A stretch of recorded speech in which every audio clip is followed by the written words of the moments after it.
fight for what I love with every breath. My past is filled with things I won't forget.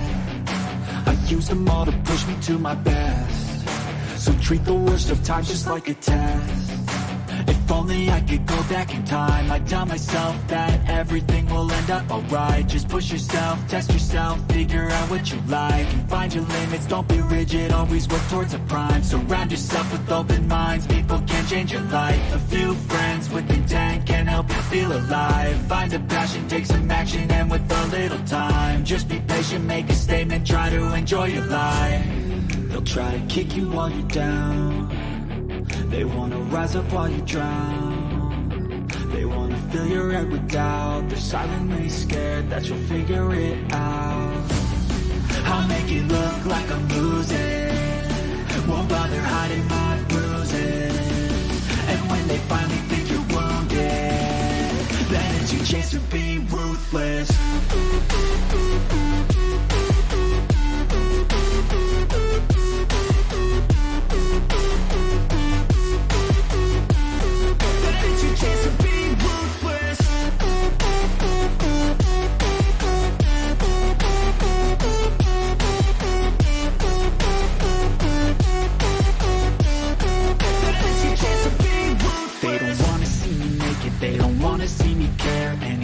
Make some progress, I can see that they compare. I think everyone's against me, maybe something in the air. Am I paranoid? I swear a void is forming and they're scared. I walk a straight path, not many can say that. I like to play fast, cross me and there's payback. You better pray that I don't see your face at any place that I go. I know you hate that. I've been doing fine, I'm not wasting any more time.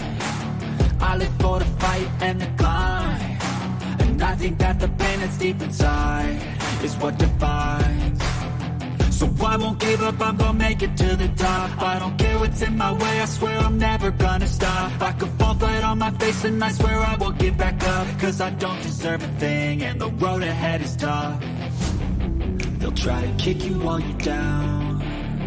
They wanna rise up while you drown. They wanna fill your head with doubt. They're silently scared that you'll figure it out. I'll make it look like I'm losing, won't bother hiding my bruises. And when they finally think you're wounded, then it's your chance to be ruthless.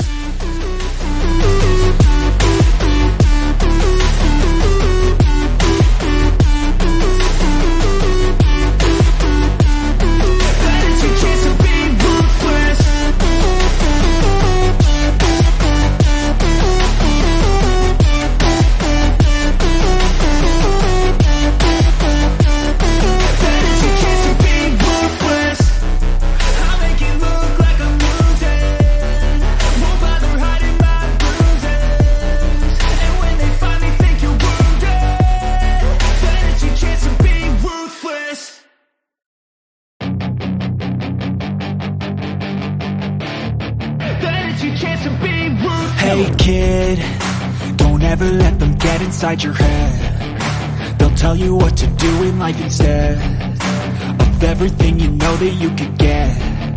Don't let them guide your life towards regret. I'll fight for what I love with every breath. My past is filled with things I won't forget. I use them all to push me to my best. So treat the worst of times just like a test. If only I could go back in time, I'd tell myself that everything will end up alright. Just push yourself, test yourself, figure out what you like, and find your limits, don't be rigid, always work towards a prime. Surround yourself with open minds, people can change your life. A few friends with intent can help you feel alive. Find a passion, take some action, and with a little time, just be patient, make a statement, try to enjoy your life. They'll try to kick you while you're down. They wanna rise up while you drown. They wanna fill your head with doubt. They're silently scared that you'll figure it out. I'll make it look like I'm losing, won't bother hiding my bruises. And when they finally think you're wounded, then it's your chance to be ruthless.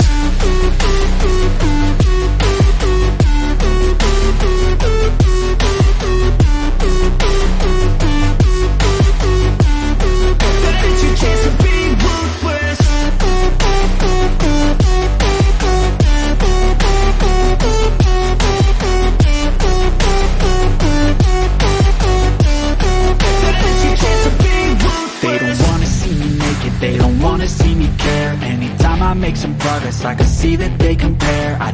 everyone's against me. Maybe something in the air. Am I paranoid? I swear a void is forming and they're scared. I walk a straight path, not many can say that. I like to play fast, cross me and there's payback. You better pray that I don't see your face at any place that I go. I know you hate that. I've been doing fine, I'm not wasting any more time. I live for the fight and the climb, and I think that the pain that's deep inside is what defines. So I won't give up, I'm gonna make it to the top. I don't care what's in my way, I swear I'm never gonna stop. I could fall flat on my face and I swear I will get back up, cause I don't deserve a thing and the road ahead is tough. They'll try to kick you while you're down, they wanna rise up while you drown. They wanna fill your head with doubt, they're silently scared that you'll figure it out. I'll make it look like I'm losing, won't bother hiding my bruises. And when they finally think you're wounded, then it's your chance to be ruthless.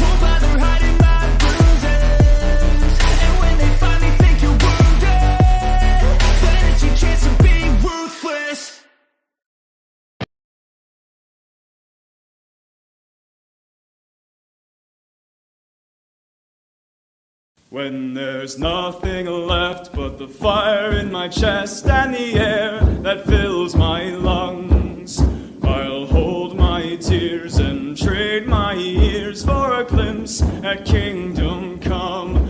On the other side of misery, there's a world we long to see.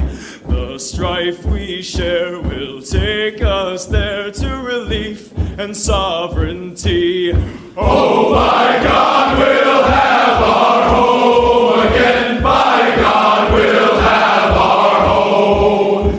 By blood or sweat, we'll get there yet. By God, we'll have our home. In our own towns, we're foreigners now. Our names are spat and cursed. The headline smack of another attack, not the last and not the worst.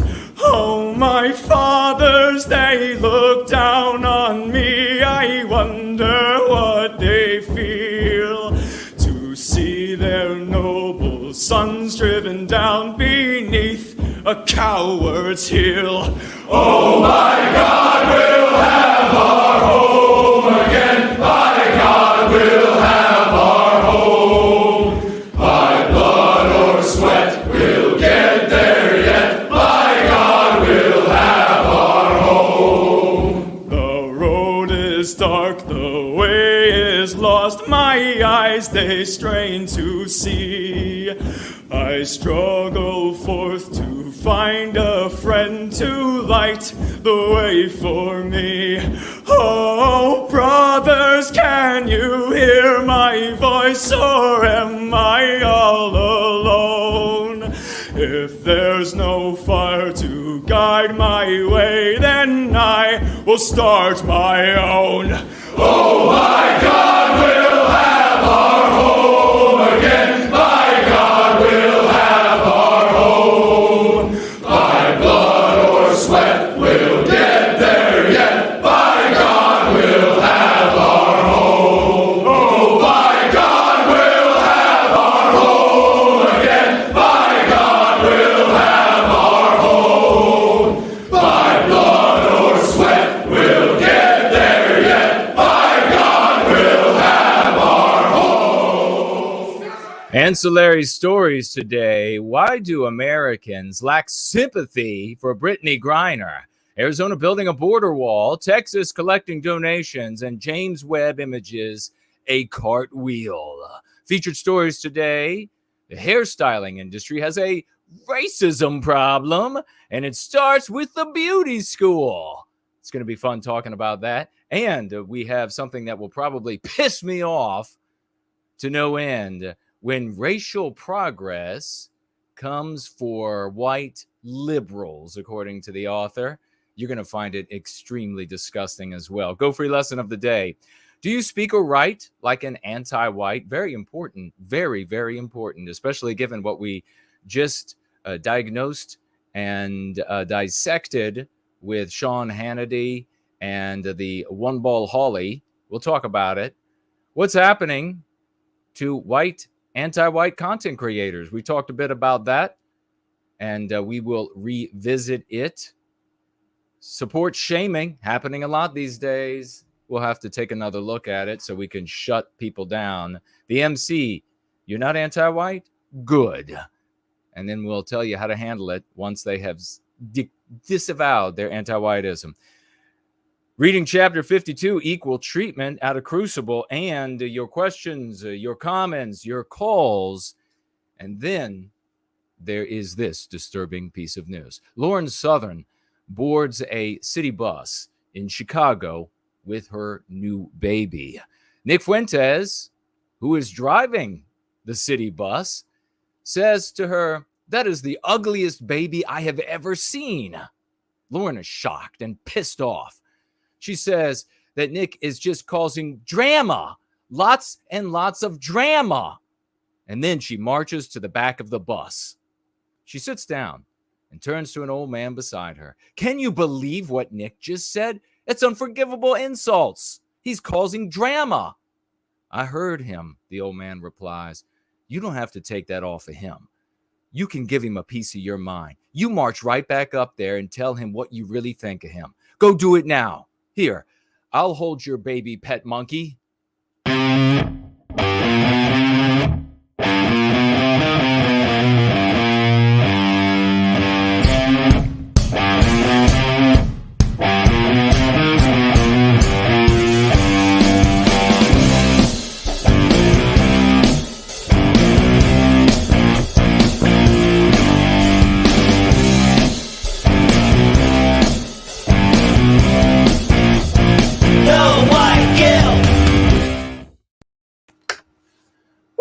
We are going free, ladies and gentlemen. 5 p.m. in the once great state of Virginia, outside of Mordor on the Potomac.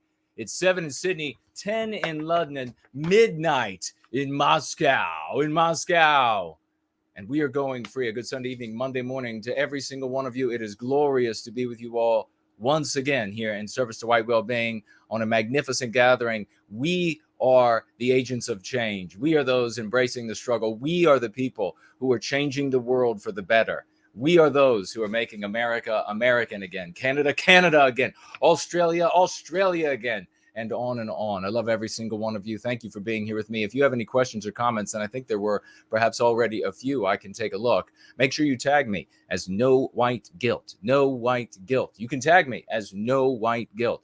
You may also financially gift over at Entropy, which will be on the screen in front of me. Odyssey on the screen to my left, your right, or Cash App, my right, your left. 15% to Odyssey. They definitely deserve it.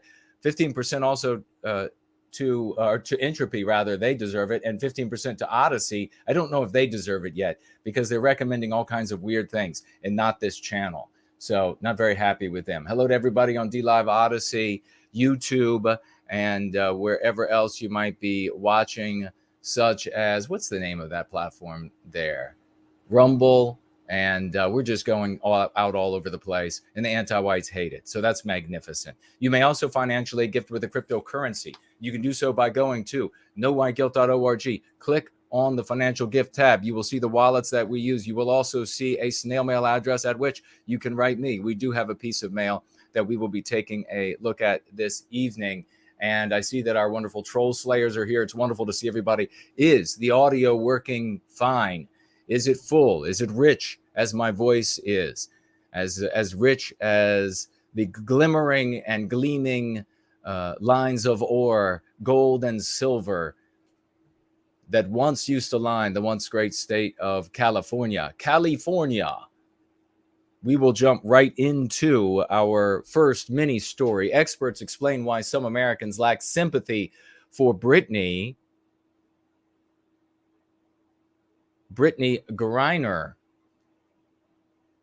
Experts. They needed to haul out the experts to tell us why we don't give a shit about another non-white athlete that couldn't obey the rules, and that finally, instead of being treated with kid gloves, instead of being allowed to have no responsibility, freedom from responsibility. That's one of the main things that non-whites get as a consequence of anti-whiteism, freedom from responsibility, unless they're good non-white people. Then they don't get freedom from responsibility. Then they get labeled white supremacists and etc.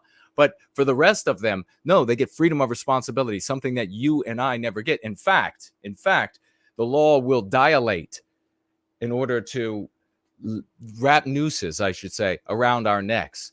But here with Brittany Griner, another, thank you, Lunder from Down Under, says audio is full and rich. Did you know that I would ever do that with your name? Victorian Time Traveler sounds good. For Null says it's rich. It's rich. Rory as well. Audio's fine. Biospirit of the West. Brant Danger all chiming in. Thank you for that feedback on the audio. I hope the visual is as well. I should be looking as handsome as Brad Pitt right now. Has that happened yet? If not, we will work on the filters. Well, you might think that most Americans want to see... Well, you might think that most Americans want to see WNBA star. Nobody watches. Nobody cares. Well, you might think that most Americans want to see. I can't wait to watch women's basketball. I can't even stand men's basketball. Like I'm going to give a about women's basketball. It couldn't be more pathetic. Females playing basketball. It's like watching 7-year-olds play basketball in their wheelchairs. Brittany Griner returned from want her to be returned from a Russian prison. Sometime the rhetoric around her situation will leave you wondering why so many Americans seem to lack sympathy for her. According to an expert, there's a good reason for this. Yeah, we don't give a shit. We're tired of non-white athletes being able to do whatever they want to flout the law and just be able to walk free as if they had done nothing wrong, while we are put into a vice as white America and all the guts squeezed out of us. Griner was arrested in February at a Russian airport when customs agents reportedly found vape cartridges containing hashish oil. After spending months awaiting trial, she was eventually found guilty on drug charges. Good. And now she has to pay the price, right? Like we would have to pay if we were over there. It's confusing since given that we know how the reality of the situation, Danny Gilbert, an expert on hostage taking and recovery, and a Rosenwald, a fellow in U.S. foreign policy and international. Who cares about all this garbage? What does she say? But of course, they mention here that what's probably happening and what is happening behind the scenes is a prisoner swap, because we've got to get back this most gleaming, golden, miraculous member of American society, because nothing matters as much in America as basketball culture. We just can't get enough of it. The fact that the American public might be really focused on alleged drug possession and the outlandish accusation of drug smuggling might make them less willing to pay attention to this case. Yes, okay. Former President Donald Trump said that Griner was loaded up with drugs. Good! Did he really say that? Did he really say she was loaded up with drugs? Because if he did, he's going to get my vote in 24 no matter what. Loaded up with drugs? Which is factually incorrect. This author scribbles and pukes out onto her keyboard. But the inference helps to make it easier for him and others to discount how deserving she is of aid. She doesn't deserve any aid. Oh, and then, of course, they're going to go into the abstraction. What if? The what ifs. What if this were a white girl? What if? Well, what if it were? We get hammered by the law. That's what happens. We're going to jump on over to... What is this? Flame says, if Trump was still in charge, he'd send our best negotiators to save her. Well, you really seem to not like Donald Trump very much. And of course, we are not a Trump fan. Me personally, not a Trump fan. I am a fan of white well-being. And when he serves it, I applaud. And when he doesn't, I boo and hiss. The state of Arizona will not wait for Biden administration to build a border wall on the U.S. Mexico boundary and instead has chosen to go it alone. They're putting up these old containers, erecting its own state-funded barrier to stop an unprecedented flow of illegal immigrants. Now, I told you all what needed to be done on Jason Goes Political. Jason Goes Political Tuesdays at 7 o'clock, not this Tuesday at 7 o'clock, maybe later in the week. Keep an eye out for that. But I told you all how this has to be handled. I'm sure that by way of the National Guard in the state of Arizona, Governor Doug Ducey could reach right out and accomplish what I suggested. A lot of chain link fence, a lot of signs in every single language, and even in a non-language, or several of those, so that everyone would understand. Beyond the chain link fence is landmines, and to go any further is certain death. And then you stop everyone from going across. You can make it happen overnight. It doesn't cost the taxpayers an arm and a leg. You setting up these big containers, shipping containers, and people are just going to get through those. They're going to put razor wire on top. People are just going to get through those. Top advisors announced in a call with reporters, but it does demonstrate that people are getting fed up. They're getting sick and tired of these intruders, wonderful people, though not invited, intruders coming into these United States uninvited. And as you know, we have a problem with labor. There are too many people, too few jobs. So bringing in more people, not a good thing for working class folks of all races, by the way. Top advisors announced in a call with reporters Friday morning that construction began 6 minutes ago. I guess that's the way that a conservative or a Republican flexes. We started 6 minutes ago. How wouldn't it be something with Governor Köhne in Arizona giving a call? We've already mined the whole border. So, and don't think about coming here because we have anti-aircraft guns. On a portion of the Yuma-Arizona border where gaps of land between Trump-era wall projects exist as a result of President Joe Biden's January 2021 order to stop the building the barriers. Rory says, who on earth is that strange character dangling things over your computer? Dangling things over my computer. Oh, you mean the monkey over there on the computer? The dangling bits are his appendages, Rory. Those are the dangling bits. All right. 6 minutes ago, on a portion of the Yuma-Arizona border, and the state made a sudden decision this week. Sounds like female thinking, doesn't it? And of course, we know that female thinking is in charge of the Republican Party. This is a sudden decision. This is an easy solution that Washington, D.C. just continues to fail to act on, said Tim Romer, the director of Arizona Department of Homeland Security. We're done with waiting for them. The governor's done waiting for the Biden administration to act.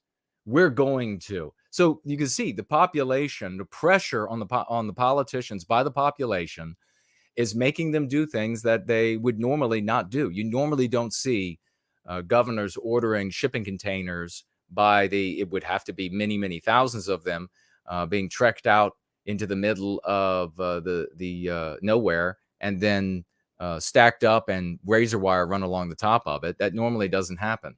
So you could then much more easily now sell to the population a more humane, because people will be cutting through they'll be falling off of it. Think about it. Folks will be climbing up. They'll be trying to cut through the damn things. They will get through them. Then they'll use their hollowed out, that's hollow on the inside. They'll use those hollow spaces for rape and hiding people, smuggling people, and it's going to be terrible. And they're going to get up on top.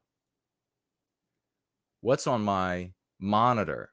Something's on my monitor? I don't see anything on my monitor. I don't know. Where is it? People will be falling. They'll be falling. They could die from the top of a container.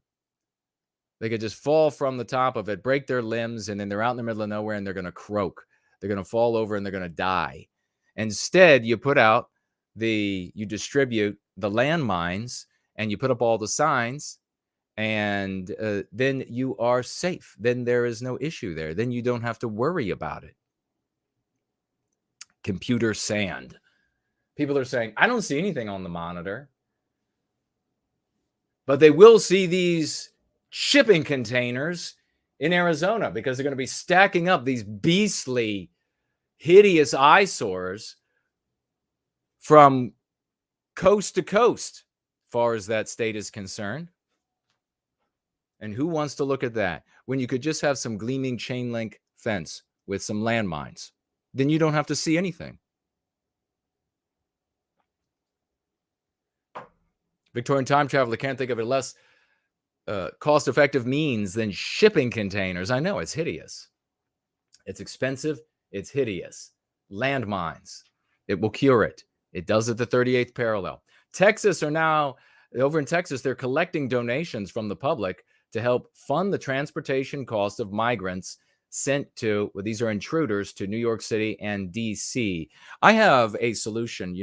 New York and Washington, D.C., they are complaining most urgently and with veins throbbing in their necks about these intruders being shipped up to these areas because they're saying, we don't have the money. We don't have the money. The taxpayers are getting angry. The crime is going up. But of course, it's not a consequence of these intruders. And we're having issues. We can't feed them. We don't have the clothing. We don't have the housing. We don't have the electricity. We don't have anything to do with them. I have an answer. The intruders always improve the economy. So you just give them a little bit of time, and suddenly you're going to have much more tax revenue. You're going to have, I mean, isn't this the meme pathogen that we've sold all along by the Antiwhites? That's all we need to do. Is we just give them long enough, and they're going to make the economy so much stronger. So Antiwhites, just hold on to them, good people. Just hold on to them in your cities and continue to pay for them to eat and get medicated and get monkeypox vaccines and whatever else they might need. And before you know it, magically, boom, the economy is it's so inflated that you'll have all the money you need to be able to pay for even more that Texas will ship up your way. And if I become the governor of the state of Virginia, Virginia will ship your way. But I will do differently, because the problem, as you know, is if you just ship generally, then they're going to be scattered. They're going to end up bothering it's going to end up adversely affecting the good people in those states. So you're going to have to build some warehouses. You want to build those warehouses right in the middle of where the very wealthy Democrat voters and contributors are located.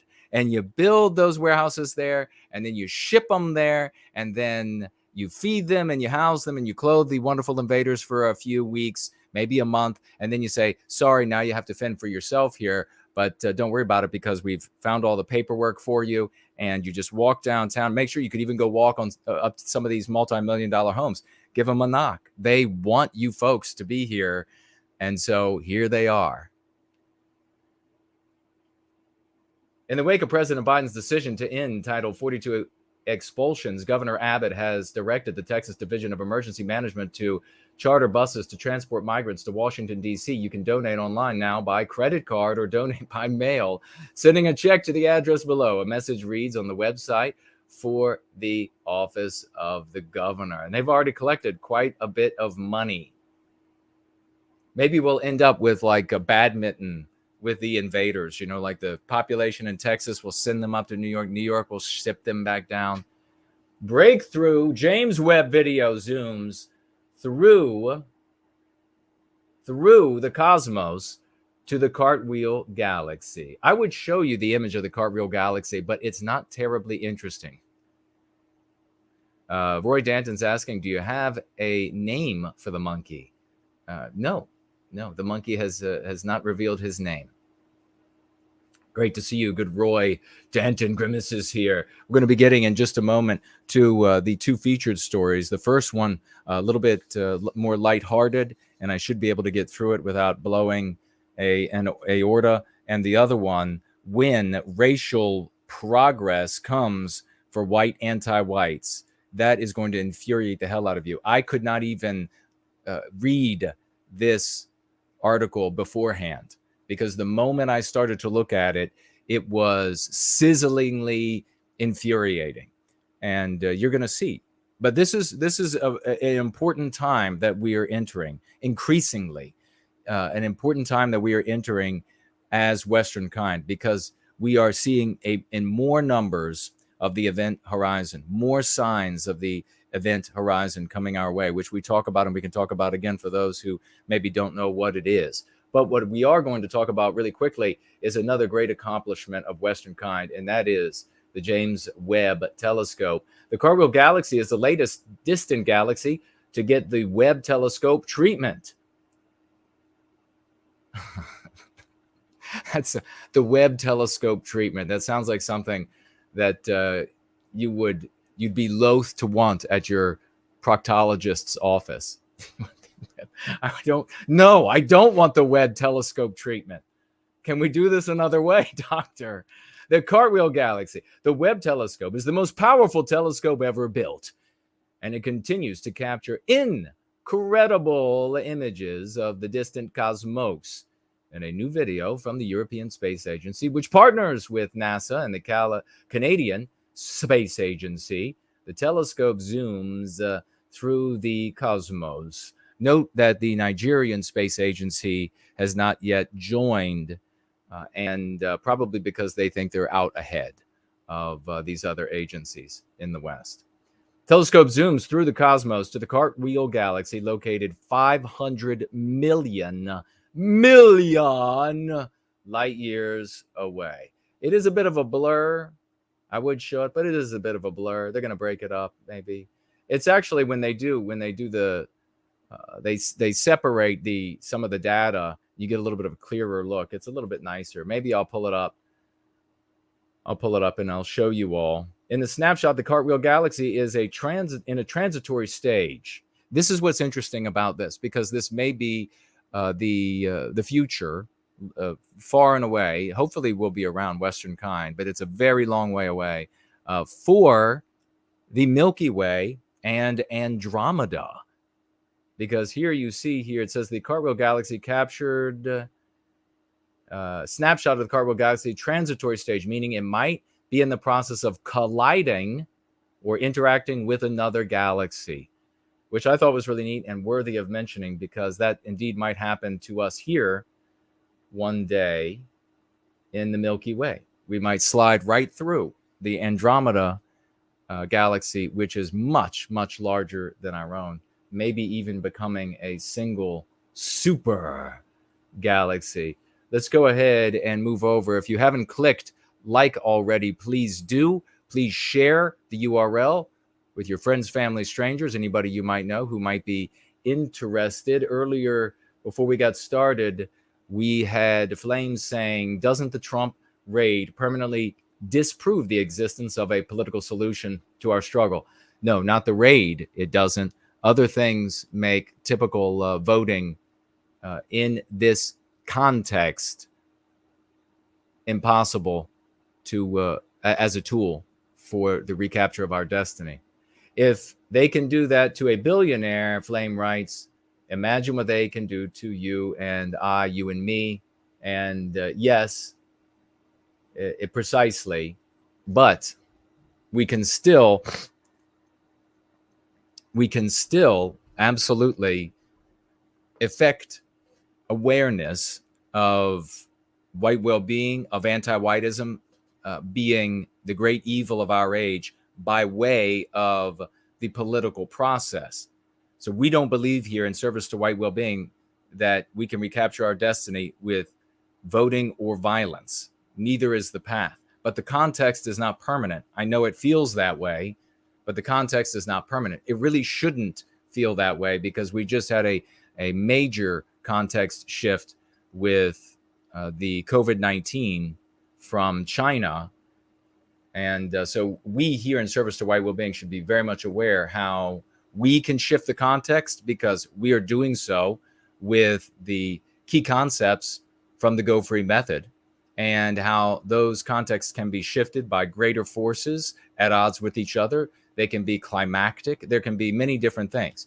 And so we use the tools available to us. And one of those tools available to us is the political process, rather than a solution for white well-being by way of get elections and putting somebody in office and having them do X, Y, or Z for us, that nonetheless does not preclude getting politicians, especially these dissident politicians, dissident Republicans, from saying white race and the victimization of the white race and anti-whiteism, and therefore bringing that awareness to the population, changing the story we are in, and therefore the context in which everything is discussed in society, opening the door to a very different future for us. I know it's hard to understand. That's why we just study the Go Free method and we change the world. Great to see everybody here today. We're going to get into the story. Looks like the great reptile is here.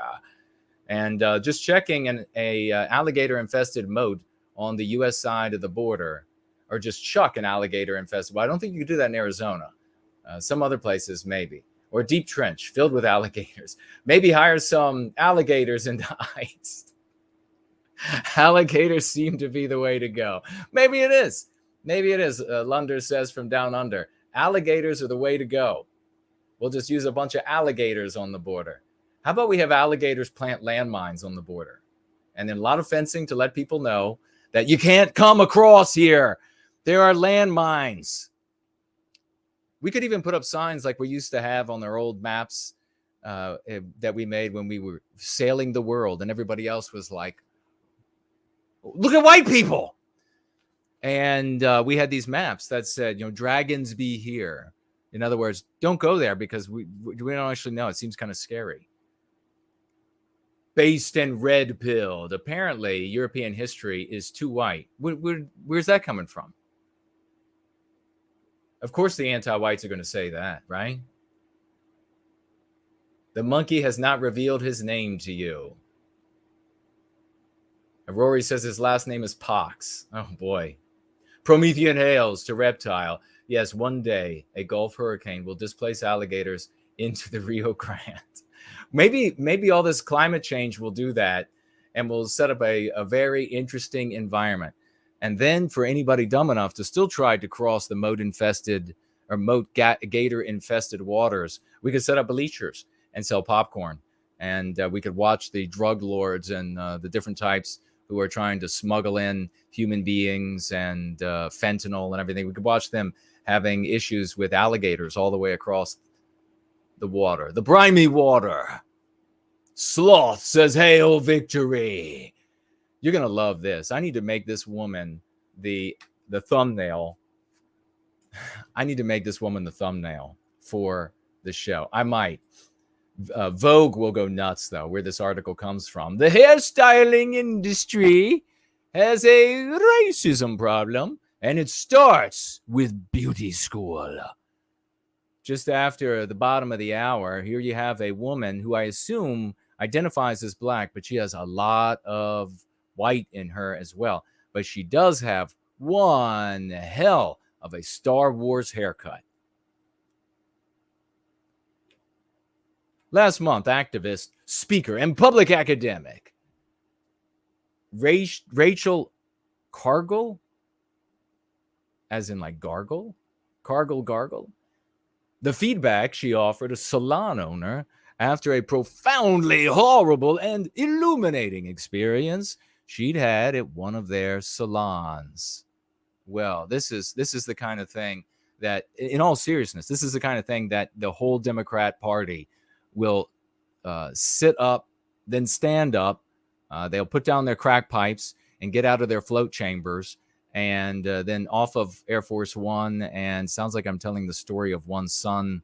Anyhow, and they'll make changes to your life and my life. They'll make things harder for us because of things like this. Quote, "I encourage you to take into deep consideration that your black employees are working twice as hard perfecting how to do black hair as well as white hair. And your black clients are getting half the service." This is everywhere. The complaining never stops. Anti-whites never shut up. They never shut up. That's why they should be helped to another country in which to live. So the black hairstylists are working twice as hard. That means they're they're only being paid half as much. That's how an anti-white does the math. And then the black clients are only getting half the service. Sitting in your chairs, worried that your stylist may not be equipped. And then in some instances like mine, we are walking out feeling completely exhausted regarding why we have to have such an irregular experience doing something so simple as getting our hair washed and blown out. Cargill wrote. What a lovely last name. And if you have that last name, then I apologize. It sucks. Unless you are having each stylist prove competency in textured hair. Oh, textured hair. Unless your black employees express that they feel safe and protected against white aggression. White aggression from customers and colleagues. Unless a black client can walk in feeling they have as much a chance to feel beautiful when they leave, as a way, talk with your therapist about that, feel as beautiful as a white client when they leave, unless they are all truths, then yes. Unless these are all truths, then yes, black people are indeed simply secondhand customers, because nothing about your salon proves otherwise. Yeah, and this is such Bravo Sierra. The front of every single salon, almost everywhere I go, DC, Northern Virginia area, everywhere I go, these salons have nothing but non-white women. And the most prevalent, like on the big posters and everything, the most prevalent are black women. And these are not salons catering, because there are salons that cater to just blacks. And that's all there is, black on it. Everybody's black in the pictures. It's black, everything about them. And more power to them. I mean, are you as a white person going to be able to go in there and get your hair cut? I'm willing to bet that in this article, and have it look good, I'm willing to bet that in this article, we're going to find out that they use textured hair the same way they talk about color in human beings. That if you're not a person with color, then you're not part of humanity. You have no color. That's the rest. That's us. That's how they talk about us. I'm going to go ahead and bet that they're going to use texture the same way when it comes to hair. Your hair, if you're white, has no texture. Cargill's experience highlights the ways in which systematic racism is a driving force within the hair salon. So we were just watching this white grievance panel by a bunch of anti-white white content creators, or white presenting. And we can talk about that as we get into the Go Free lesson of the day. It's very important, and it links perfectly with the article that we're going to take a look at in just a minute by a anti-white woman who lives in this once great state of Virginia. It would be nice maybe to have a camera crew and to go pay her a visit and ask her why she's such a vicious anti-white POS. Who knows? I don't know where she lives. Leave her alone, though, whatever you do. And it connects perfectly because anti-whites are beginning to feel the heat increasingly. But we will be getting to that in just a moment. But you can see when we were watching this the other day, reviewing it, what they talked endlessly about was the systemic, and this is the mean pathogen, systemic racism, which means that it's just baked in, it's invisible, you can't disprove it, you can't put forth a null hypothesis, because we have no evidential way to say this is how we come to this conclusion. This is how we know it's real. And then you can say, well, the absence of this is how we know that what you're claiming is not. No, it's just you have to accept it's there, because we're getting increasingly. Remember, one of the main things the West gave the world was the scientific method. And it was incremental through our history, how we developed this, the way of thinking, and we finally developed it and we delivered it to the world. And what was the rest of the world, including our civilization up to that point? It was all superstition. It was all nonsense. It was all ghosts and smoke and gods and demons. That's everything. That's all thinking. That's what it was. And so now we had something very different. Not at the universities anymore. Really, the only place that the scientific method matters anymore is to us here in service to white well-being and to the military, because they need to be able to kill people. That's it. Everywhere else now has, because of anti-whiteism and because of female thought processes, and I noticed something the other day when I saw this suggestion. Oh, it was over on Odyssey. These people on Odyssey recommending people that have a video that has like 6 views on it, rather than recommending our videos here. And it was some like witch. And there were all these beautiful, like scrolling this and scrolling that. And I thought, what a beautiful depiction of female thought, right? Going nowhere. It just turns in circles and circles and circles of emotion. That is your typical female brain.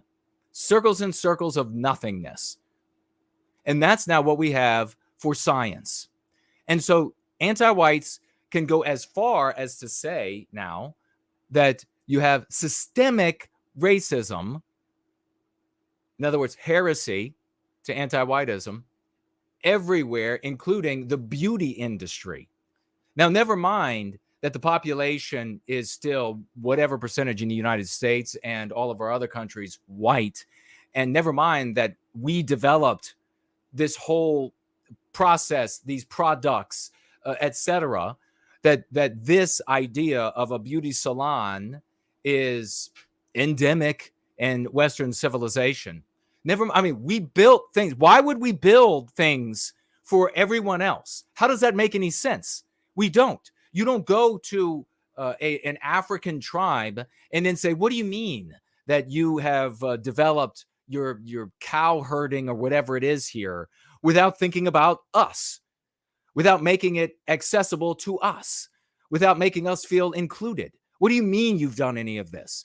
Of course, we developed it for us. More importantly, and then, of course, as you magnify out and for these folks, capitalists who are out there trying to make a buck, they're going to say to themselves, how many people have straight hair versus how many people have kinky hair?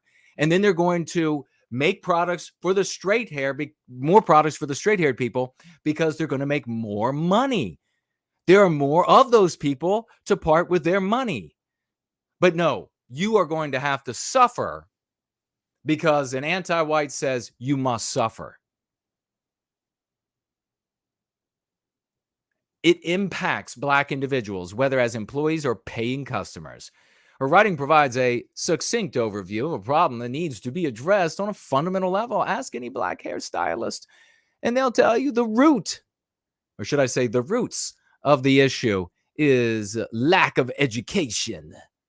The disparity begins in beauty school and then filters up to salons and editorial sets, ultimately presenting at a macro level in ad campaigns, which now what do we see? Just like everywhere else, it's Black people are like 79% of the population in the United States, apparently, because they are in every single ad.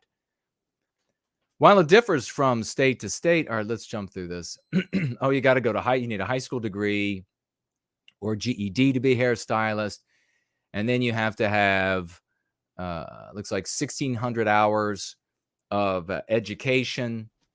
Let's see, we probably spent about 5 of those hours working on hair that wasn't naturally straight. So as a style, okay, so here's what you do. It's a big one. Now, get ready. You don't like what's being taught there? Start your own school. That's how that works. Start your own fucking school. And you can teach there only Black hair. That can be your slogan. We teach there only Black hair. So as a stylist, you come out with very basic knowledge, and it's not a culture that speaks to texture. Because their whole philosophy is about making hair straight. Okay. So it looks like I was potentially right here. So white people, your hair has no texture. You understand? If you're white, your hair doesn't have texture.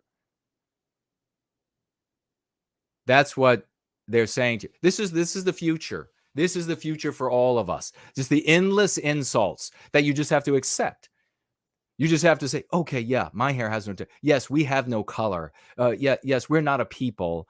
Yes, we don't deserve life. Yes, thank you. May I still have my job?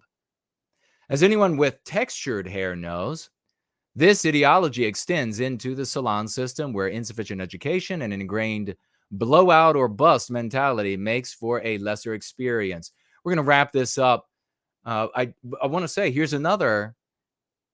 What does it say? Hold on. There's a whole thing is whatever you got, let's fix it, explains the writer. Your hair is crazy, big, curly, or kinky, and they're here to blow it and make it better by straightening.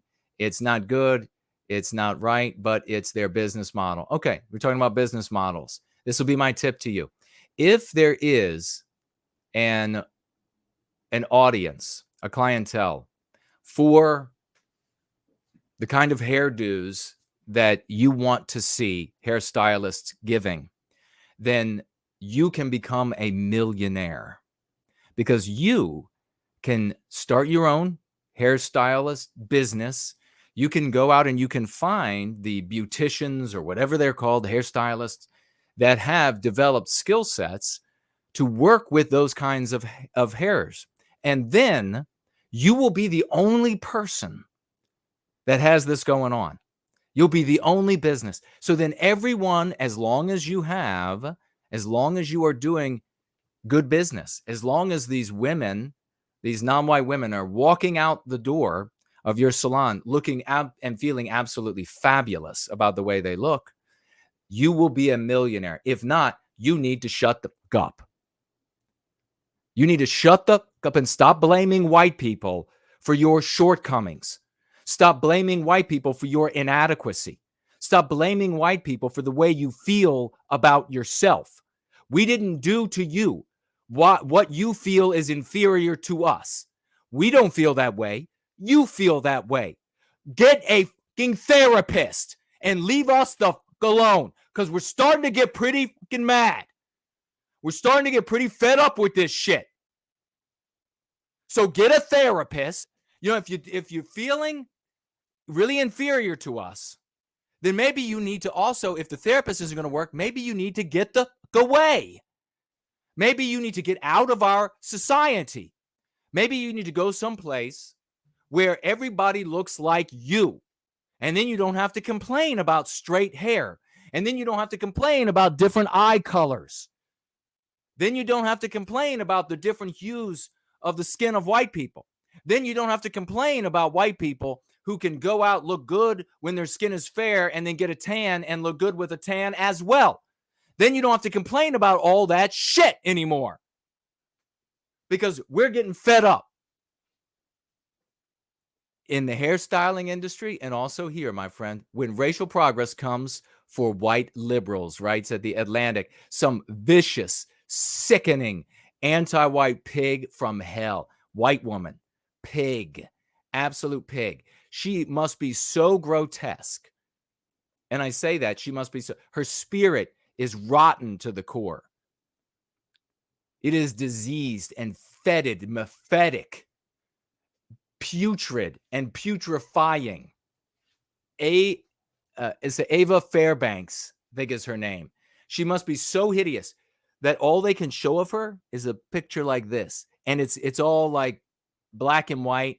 And they've built into the black and white image these images of white police officers, I presume in South Africa, doing their policing against these what did they call these terrorist groups that were bombing and things like that in South Africa? They had a name for them. I'm sure they were like cherubs from heaven. And then all the other white people out there said, oh God, the cherubs from heaven are here again. Let's go out there and put an end to it. And then me and all you good people came out and said, no, you probably shouldn't call them that. And they said, what can you expect us to learn your words? When I first arrived in South Africa in 2009, it still felt as if a storm had just swept through. For most of the 20th century, the country was the world's most fastidiously organized white supremacist state. You mean, hold on, bitch. Hold on, Fairbanks. You mean white people went down to South Africa, where there were number of black tribes that waging war with each other, and one of these tribes had been almost completely extinguished, almost completely genocided by some of the others. And when white people showed up, and then white people said, "Hey, we want to have a country here, the way we do things, and so we're going to go to war with these tribes as well. Maybe ally with this one, maybe go to war with that one, and then we're going to build Western civilization here." Is that what you mean, Fairbanks? Is that what you mean, Ava? What's her name again? Is that what you mean?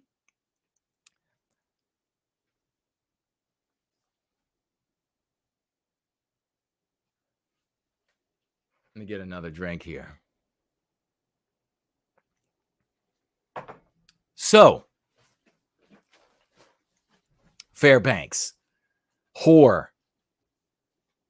So, fat whore. That'll be your moniker from now on. Fat whore, writing over at the Atlantic. Let's see. So, white people were there, and they fought with the other tribes, maybe allied with some, and then they won. And then they started building Western civilization. They put up buildings, and they developed legal documents, and all of this, roads, water treatment plants. I guess we could draw a delineating line between like professional agriculture and tribal agriculture, and medicine. And they did all of these sorts of things, traffic lights.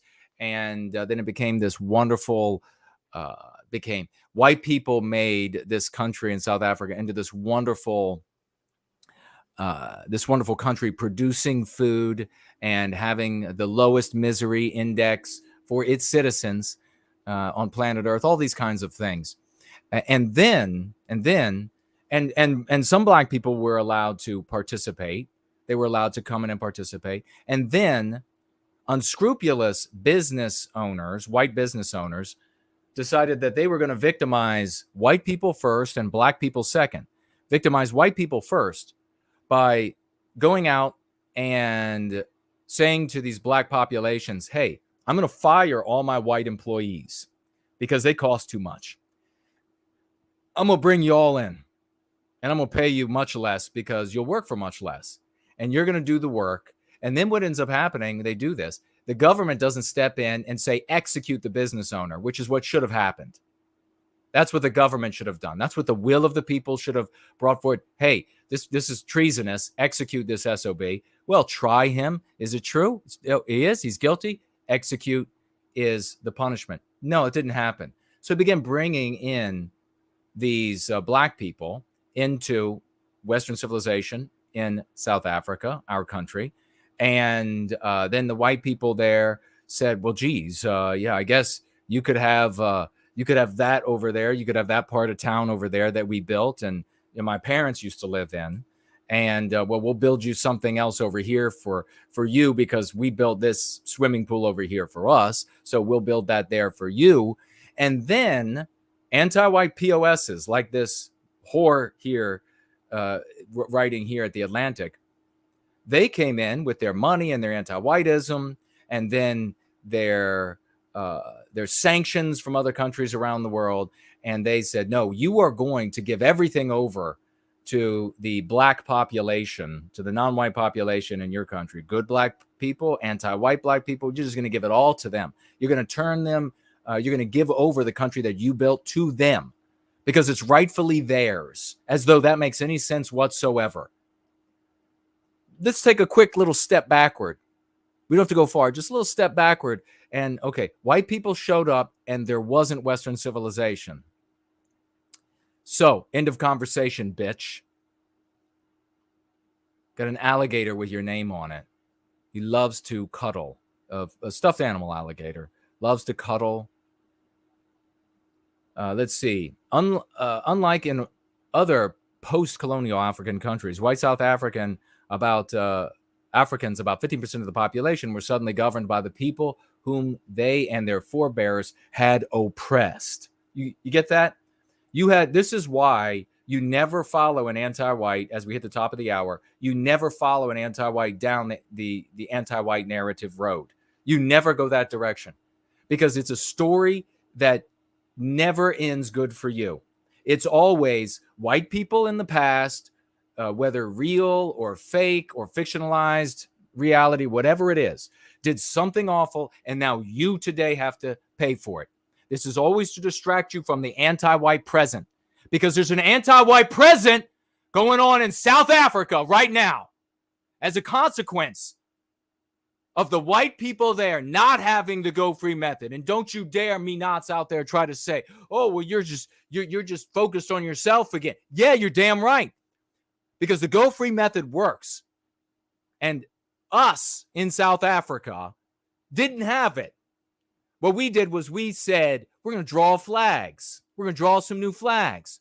We're going to sectarianize. And we're going to say, we're not like the white people over there. We're different white people. And we want to maintain. So can we get a little bit of time and a little bit of reprieve from the new anti-white government?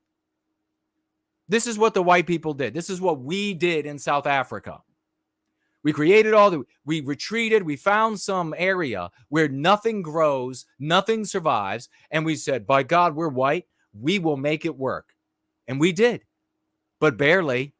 We live like trash there now. You see the pictures of our people there now. They're not high on the hog. They barely get by. Is that how you want to live? Is that you want to find a place so miserable that anti-whites won't follow you? Because they'll still come there. They'll come there to pluck your white daughters and little boys away from you.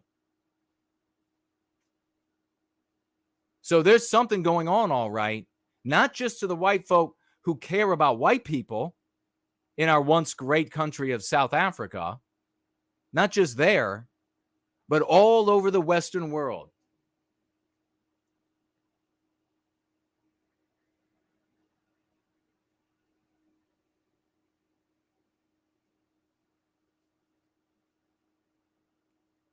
Let's jump down. After taking the reins of the government of South Africa, which amalgamated the Afrikaner republics and several British colonies in the 20th century, white leaders began to legalize segregation under the term apartheid. They sent emissaries to the U.S. to study Jim Crow's. And see, this is the other thing is it's always people who never would have talked to each other, never could have talked, never did talk to each other. In the anti-white narrative, it is a global network of evil that you have to pay for. A global network that was always visible and on the front in the past, always in front of everything and very visible, and just declaring their evil to the world and their evil intent to the world in these absolute fictions. But now, since it never existed in the past and still doesn't exist, now it's invisible. Right now it's systemic and invisible. This is all you have with anti-white. I guarantee you, if we were to find this woman to get a photograph of her, she looks like death warmed over, because that's what happens when demons are in your body. Apartheid completely partitioned South Africa by race, and no shit. And we should be thanked. We should be thanked that we allowed anyone else into our civilization.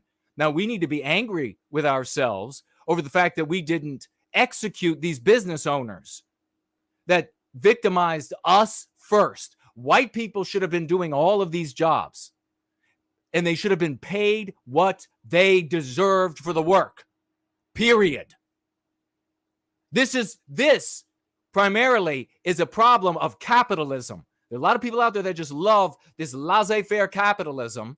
They worship the god economy. And they sacrifice the flesh and blood of our people. And now, quite literally, little girls and little boys laid out on farm kitchen tables, and their mothers and fathers beaten and burned and ritualistically tortured and forced to watch gang rapes of each other until finally killed. This is what laissez-faire capitalism does to Western civilization. It opens the door to anti-whiteism.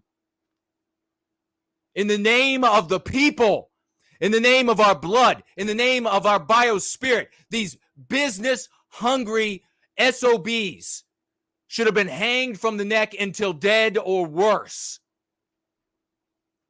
They victimized us first, and now today, we are forced by way of anti-whiteism to endlessly pay with our dollars, with our lives, with our sexuality, with our psychology, with our spirits, the harm that was then inflicted, the harm inflicted on the non-whites who came racing in with their black and brown and yellow feet and whatever else. They came racing in. It was so bad. Now we have to make amends to them for the fact that we were victimized first. You know, today in these United States, as Central and South Americans continue sprinting their asses off from somewhere in the South, headed north with all the money and help that little states in the Middle East can provide them to get here, as anti-white as they can be. Descendants of yours and mine, make no mistake, with what little there is left to them, will have to make amends for the living conditions of these people running across the border today. They got bused to New York City from Texas. You need to feel white guilt. You need to feel bad about it. You need to make amends. You need to suffer. That's anti-whiteism. This vile pig. Who knows where she is in Virginia? Unexpectedly, white people benefited materially from the end of apartheid. This is where it begins to get fun for us. And I really want you all to relish this. As we are almost 8 minutes past the top of the hour, we're going to take a break shortly. We're going to be coming back. We're going to be talking about the link to this article, what's happening in South Africa to white anti-whites. They're getting nervous because they're getting victimized. The link there to white anti-white or white presenting anti-white content creators all around the world and the heat that they are beginning to feel. Thank God Almighty. But this I tell you, we're talking about the event horizon, and we got to work like the devil is at our back, because he is. Thanks in part to the lifting of foreign sanctions, the average income of white households increased 15% during Nelson Mandela's presidency, far more than black incomes did. So people working for a living, interacting with international commerce, maybe when you're a maid or whatever, you can get out of that trade, especially when your people run the country for your benefit. You can get out of it. But she's saying here, white people who had dealings internationally suddenly could improve their net worth because they were being choked to death by anti-whites around the world. When, I talk about this on Jason Goes Political, we can revisit it next time we're together. But if I were the dictator of the United States, I would find all the people responsible for the sanctions to South Africa, and they would be tried for genocide of South Africa. What is South Africa? White people. South Africa isn't a place, and you're going to find out real quick. When there isn't enough Western kind to prop it up anymore, it won't be a place on the map anymore. It'll go back to residing only in the biospirit of the West.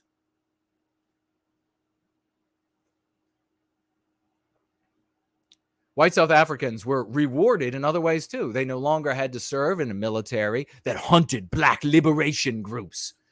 In the run-up to apartheid's end, strict censorship laws were dropped, and they could finally listen to the likes of Bob Dylan on the radio. So they were being like, can you believe you'd want to listen to that anyhow? But they were being victimized in every conceivable way. And so that's just psychological warfare right there. When you've taken away their entertainment, because you don't want them to escape mentally. You don't want that escapism. You want them to witness their suffering every moment of their life. That's what the anti-whites around the world did to us in South Africa. Yet, writes this pig, Eve, is that her name? These progressives' response to the end of apartheid was ambivalent. This is where it gets so nefarious, so ugly, so demonic. It's really ineffable. You get to see the true heart of an anti-white. Contemplating South Africa after apartheid, an Economist correspondent observed that, quote, the lives of many whites exude sadness. Now, they're talking about anti-white white people. The phenomenon perplexed him. In so many ways, white life remained more or less untouched. What lies? What sickening lies? Or it even improved. So you want to know what kind of lying? It's at the Atlantic. You want to know what kind of lying the anti-whites do? Right now, they are promulgating the lie that what has been said by even CNN, what is being said. So it's not, I don't know for a fact. I'll say that honestly, I don't know for a fact. My opinion, that what I'm getting and hearing from others, that it's a lie that Donald Trump has run off with nuclear missile codes. That continues to be promulgated because they know that will sit in people's minds, midwits out there, even uber midwits, certainly midget wits, even once it's proven that there aren't any of those. It'll sit there and they'll say, this guy stole some really important stuff. I don't remember what it was.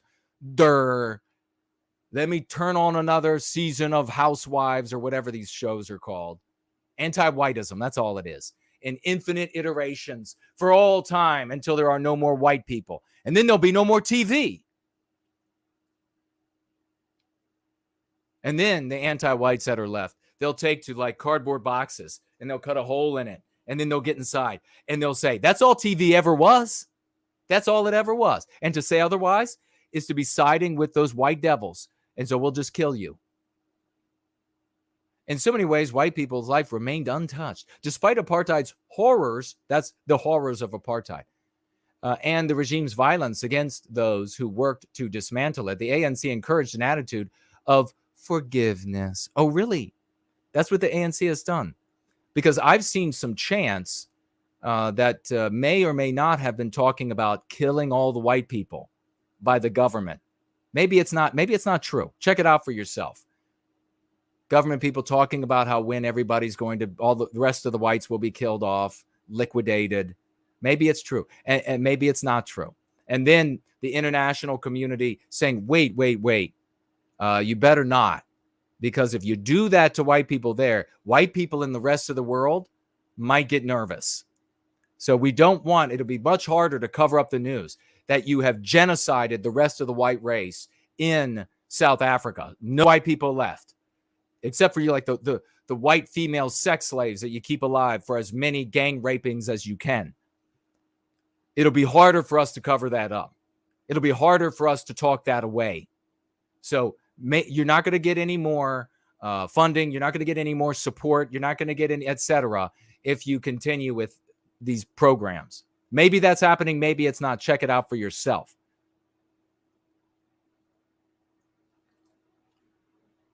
Despite apartheid's horrors, dismantled, the ANC encouraged an attitude of forgiveness. We forgive, Whitey. We just want everybody to hold hands now. Rainbow Nation. That's what's happening there. Brah, brah, kill white people. It left statues of Afrikaner heroes. You mean they just haven't gotten around to destroying them yet? Standing and helped institute the Truth and Reconciliation Commission. Oh, the Truth and Reconciliation. You mean the kind they want here in the United States, where they said all white people are going to get victimized? They all have to pay for this, starting with their white children, which granted amnesty to some perpetrators of apartheid-era political crimes. Oh, you mean the people who were traitors to the government in South Africa and kind of put their finger in the air and said, which way is the wind blowing? I'm just going to side with whoever is in power or whoever's going to end up in power. And I'll just say whatever you need me to say. Those folks, you mean? Okay, yeah. Very persuasive. But as time wore on, even wealthy white South Africans began to radiate a degree of fear and frustration that did not match any simple economic analysis of their situation. Put a big smile on your face, folks, because it's not just us. You know how long we've said, if these anti-white outcomes belong to anyone, it should be to the white anti-whites who push it. It's finding them. And if I were the governor of Virginia, it would find them real quick in states like Connecticut and New York and Maine and Vermont. It would find in their sleepy little fishing towns where it's 100% Democrat voters. It would find them there too. So it can't be explained by the economics of it anymore. A startling number of formerly apartheid a startling number of formerly anti-apartheid, read anti-white, white people began to voice bitter criticisms of most anti-apartheid society. Post. A startling number of formerly anti-apartheid, anti-white, white people began to voice bitter criticisms of post-apartheid society. So all these anti-whites, you remember, look back at the old photographs, at the old video footage in our once great country of South Africa, which out of the goodness of their heart, white people gave whole segments of the country that they made to another race of people, dealing with what business people had engendered. Go back and you can see these big marches with these children of all of these black people that were brought in from tribal life to Western civilization, Western food production, Western medicine, Western education, Western electricity, Western clean running water, Western proper sewage disposal, Western law and civility.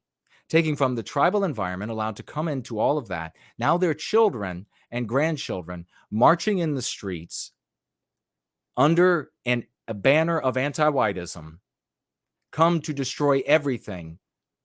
And you look at those pictures and they are absolutely dotted with beautiful little white girls and some white guys as well, marching right up front. Destroy Western civilization. Destroy everything that my ancestors built. No thanks for you all. No gratitude to you all. Nothing but an anti-white narrative that depicts you as the picture of perfect evil, deserving of any gross persecution, victimization, even ritualistic torture and rape. Look at all those white people. And now, well, they're older, the ones that have survived, and they have children, and they're beginning to feel, and have been for years now, anti-whiteism. Because being an white person doesn't do it anymore.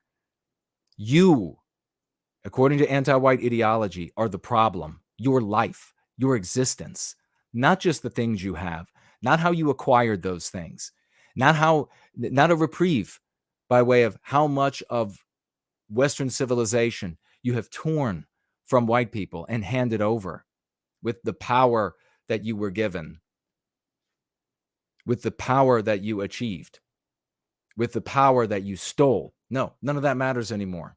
You're white. You were the victim. Because in that story, you're the monster forevermore. An Afrikaner poet who did prison time under apartheid for aiding the Black liberation cause wrote an essay denouncing the new Black-led country as, quote, a sewer of betrayed expectations and thievery, fear and unbridled greed. Think about how many anti-white poets we have today. Many of them are dressed in very weird ways, and they want to get in front of little tiny white babies and read stories to them. One accounted for this disillusionment, this anti-white pig writes. Many white South Africans told me that Black forgiveness felt like a slap on the face. That right there, by not acting toward you as you acted toward us, we're showing you up, white South Africans seemed to hear. You'll owe us a debt of gratitude forever. Yes, that is what anti-whiteism is all about. A permanent debt, a permanent repayment. That's why we have the MC and the 9 words.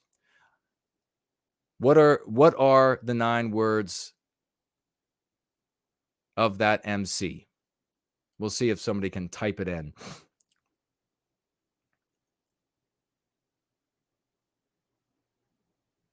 And here this white pig is saying that the reason why all of these white people, all of these, I don't even know if I can, I'll probably just wrap this up here. Maybe I'll just jump to the bottom and see what she closes with. A few years after the end of apartheid, he, whoever this is, moved to the upscale Cape Town neighborhood. Most mornings he drank, kind hardly existed under apartheid. He wrote he just couldn't forgive. Okay, final paragraph. He just couldn't forgive Black people for forgiving him.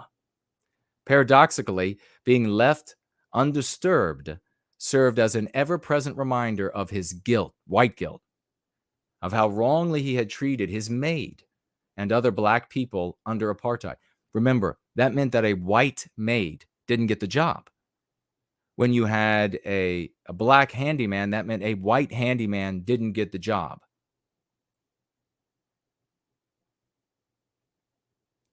Or other Black people under apartheid. Quote, the Bible was right about a thing or two, he wrote. It is infinitely worse to receive than to give, especially if the gift is mercy. Folks, I don't know if you can see there exactly how demonic that is. But what this anti-white pig is saying, maybe I think her name was Eve. What she was saying was that the white people in South Africa, and this is worldwide, that are anti-white, they are beginning to feel the heat and have, as I say, for some time now. There isn't enough you can do. And we've been saying this here in a very long time. If you're white, you can never be anti-white enough. You have to be anti-white enough for all time, which means you've got to kill yourself. The anti-white, and we'll talk more about it when we come back, because you see it in these white-presenting anti-white content creators. The revolution, the anti-white revolution, the anti-white ideology is very simple. And I want to make this clear. I'll make it when we come back from the break. I'm going to make this point again because it is extremely important. Anti-whiteism is not just some non-white phenomenon. Anti-whiteism started with white people. It began with white people and war propaganda, saying that the white people on the other side of the imaginary line were subhuman. This other group of white people was bad because of X, Y, or Z. So that slandering ultimately represents all of us.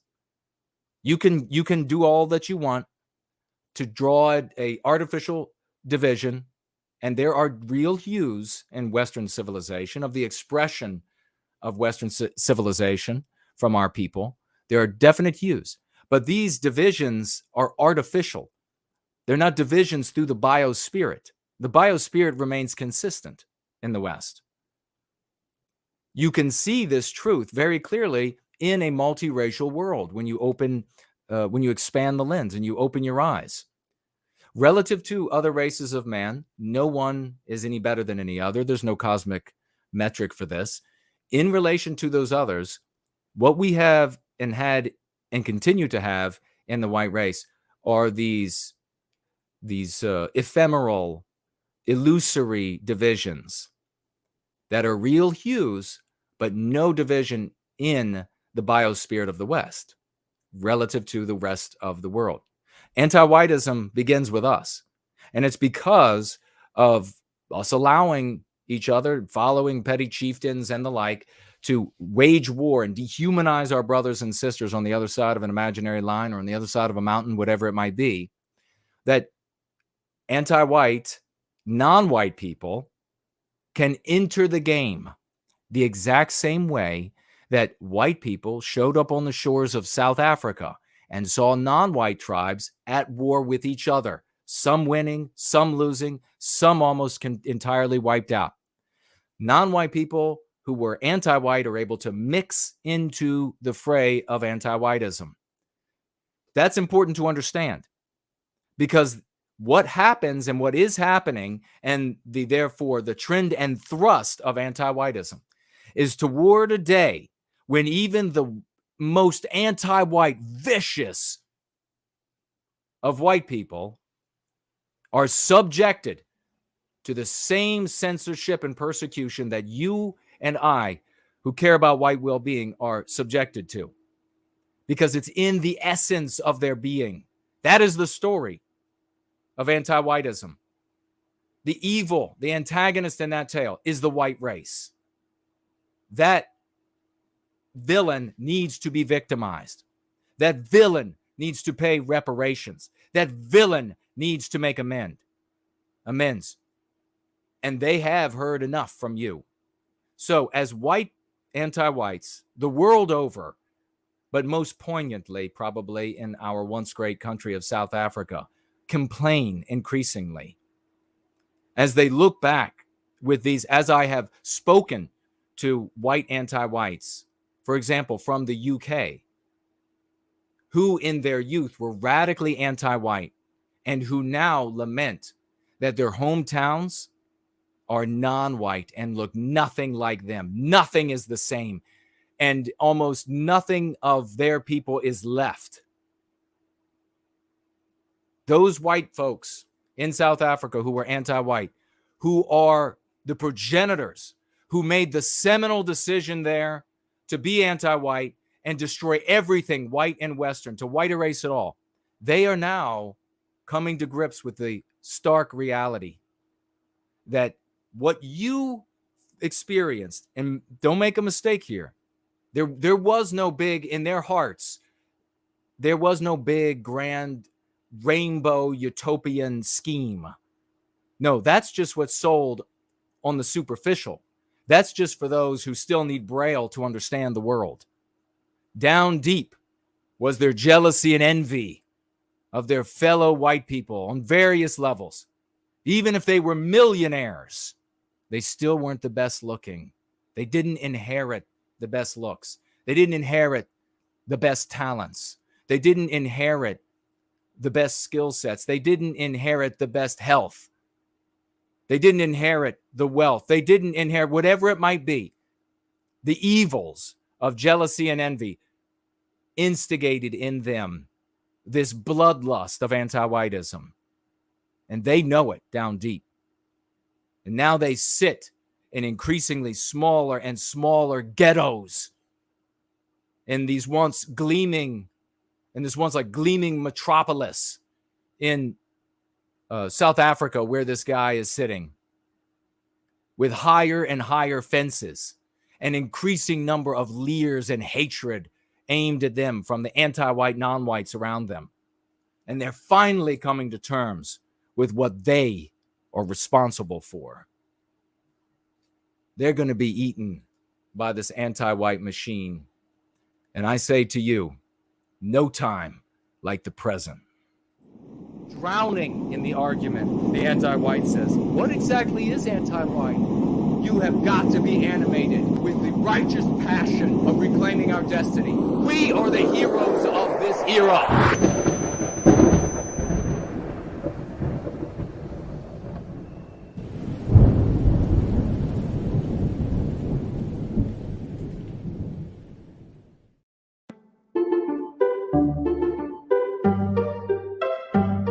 The UN Counterterrorism Executive Directorate has begun to remove privately hosted websites as they seek to take control of the flow of information and establish narratives. The UN CTED notifies domain registrars of extremist sites, websites that promote societal narratives that the organization does not approve of. And the registrars are required to prevent the domain name of the website from resolving upon entry into an internet browser. Censorship online has been an ongoing battle.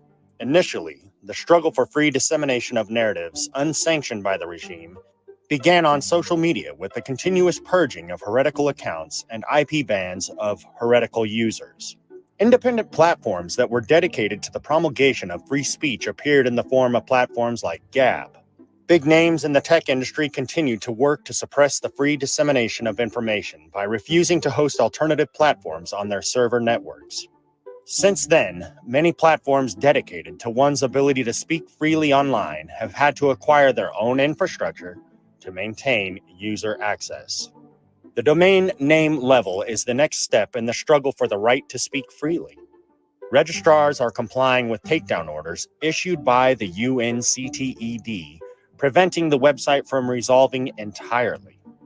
Narrative control is the backbone of the regime. Evidence of the desire to maintain narrative control is ubiquitously present.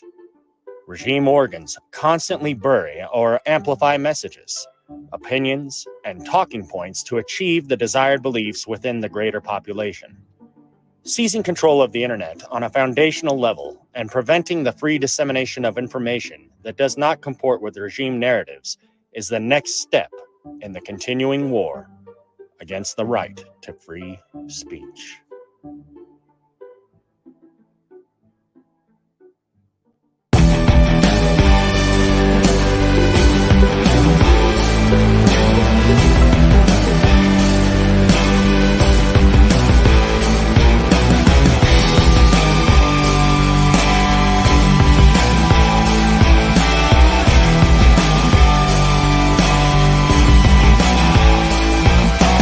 Watch him crawl in the sun.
exactly what people think, and this is extremely dangerous to our democracy.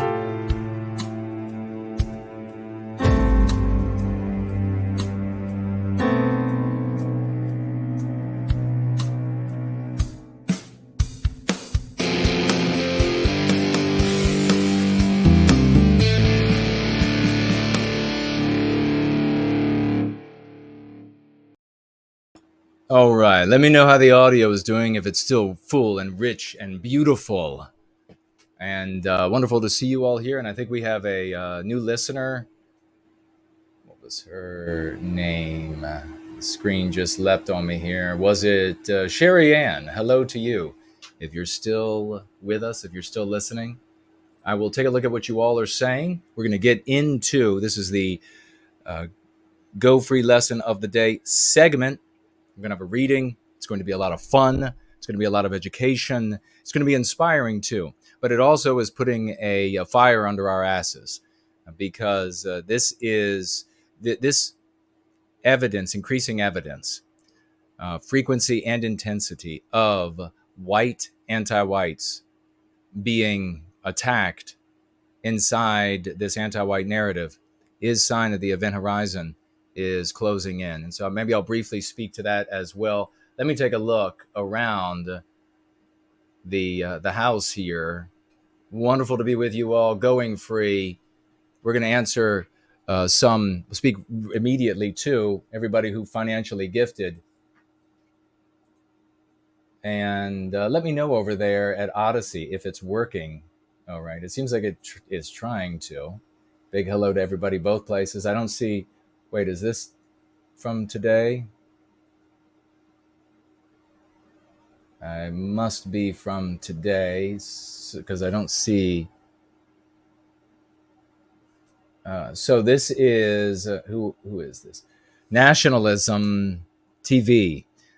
Financially gifting $5 US. Thank you, brother. I appreciate that. And asking if I have seen, and he supplies a URL. It's an article from Bloomberg stating that whites surprisingly chill. Is this really from Bloomberg? White people are chill about becoming a minority? Bravo, Sierra. The U.S. in the midst of a demographic transition unlike any in history. No nation with a white European ethnic majority has evolved. There's a terrible use. This can't be. Or maybe they are this dumb at Bloomberg now. Evolved to become a non-white majority nation, a shift the U.S. is on track to achieve by mid-century. Wrong. We will be a minority, numerical minority in this country by next handful of years, in my opinion. So, looking at the data, in my opinion, certainly no nation has done so after half a millennium in which white Europeans and the American kin colonized. Okay. I have not seen that. Thank you very much for the $5 financial gift and for bringing that to my attention, that the anti-whites are peddling bogus polls. Remember what I said, I don't know, 5-6 years ago on YouTube, that 5 years ago, that the polling, I worked on the Hill in Washington, D.C. during Bush Jr.'s first term, and I became very aware that polling companies get the outcomes they want. And it is for the purpose of propagandizing you. It is for the purpose of conveying, manipulating you by social proof, saying that everyone else, thinks this way, and therefore if you don't, then you better do one or two things. Keep your mouth shut about it, and then what does that do? If you're not talking about what's going on, what's relevant, the victimization of Western kind, for example, if you're not talking about it, then will anybody else know that they agree with you, or you agree with them? Will they know? No. So it undermines the promulgation. And then at the same time, the other thing is, or you change your opinion to suit what everybody else thinks. There have been numerous studies demonstrating that people will change their opinion if they believe that the majority of others think a certain thing, because the vast majority of people are just followers. And that's as it should be. But we need to talk about this so that the followers will understand that they're being manipulated when they hear these sorts of things. So white people are not okay. In fact, there are many, many white people who are anti-white, and they're coming away from being anti-white. They're trying to get away with, and this is a beautiful thing, by saying that it is a beautiful thing. I'll explain that we were just, I was just a liberal. I was just a progressive. I wasn't anti-white. The fact that they are very uncomfortable about admitting to their anti-whiteism demonstrates yet another proof of how right I have been all along. That white people don't like to be immoral in a moral matrix, even one that we create. And I theorized it and looked at the evidence, and then I applied it in practice to see, does this work? Is this true? Found it to be 100% the case. And then all of these apostles, these big name folks that you see have come now, they saw, and they said that either they saw that themselves, and then they found out about us and they came over, or they saw to a degree and then they came over as a kind. But nonetheless, these are the apostles. These are the achievers. These are the doers. These are the earth shakers that have ended up coming here. So I and all of those folks, 100% correct all along. So when white people are coming over to us and they're saying, well, I used to be a leftist. Think about Brittany, who's over on Cozy TV. We had her on, and she said, well, I used to be a liberal. And then I realized that all of these people coming in, they really hate white people. And that means me too. Well, you hated white people as well. And you should just admit it. But the important thing there is that they feel how wrong it is to be anti-white. And they want to get out from underneath of that label. And I say to every anti-white white person, they can prove to us, they can absolutely prove to us that they want to redeem themselves by being the most radical and productive members of our community in service to white well-being in their efforts to take down anti-whiteism. That's how they can prove it to us. Just like all these white anti-whites in South Africa now that are just sad and their days are hard. And now the anti-white machinery that they served to the detriment of their people and civilization, and now they are targeted because they can't get out of that spirit that is quintessentially who they are. Now that superstructure is leering down at them and saying, no, you are not upset over this not this not being this rainbow nation where people are just skipping through the streets holding hands and everyone is screwing each other and everybody is rich. I mean, what kind of idiots believe anything like that could happen anywhere in the real world? But yeah, it didn't end up like that. Nowhere close.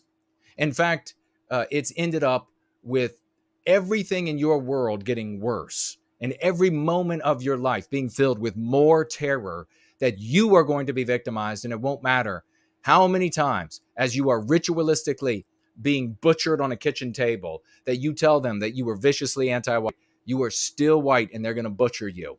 And so now that superstructure is looking down and saying, it's not all of that you're upset about. Losing everything that you ever had, not being able to go into business unless you have a non-white partner that holds the lion's share of profit, even if he or she doesn't do an ounce of work, not being able to work in the government, all of these places restricted, and you are not allowed to be employed there, and your fences having to get higher, and your Rottweilers having to get stronger.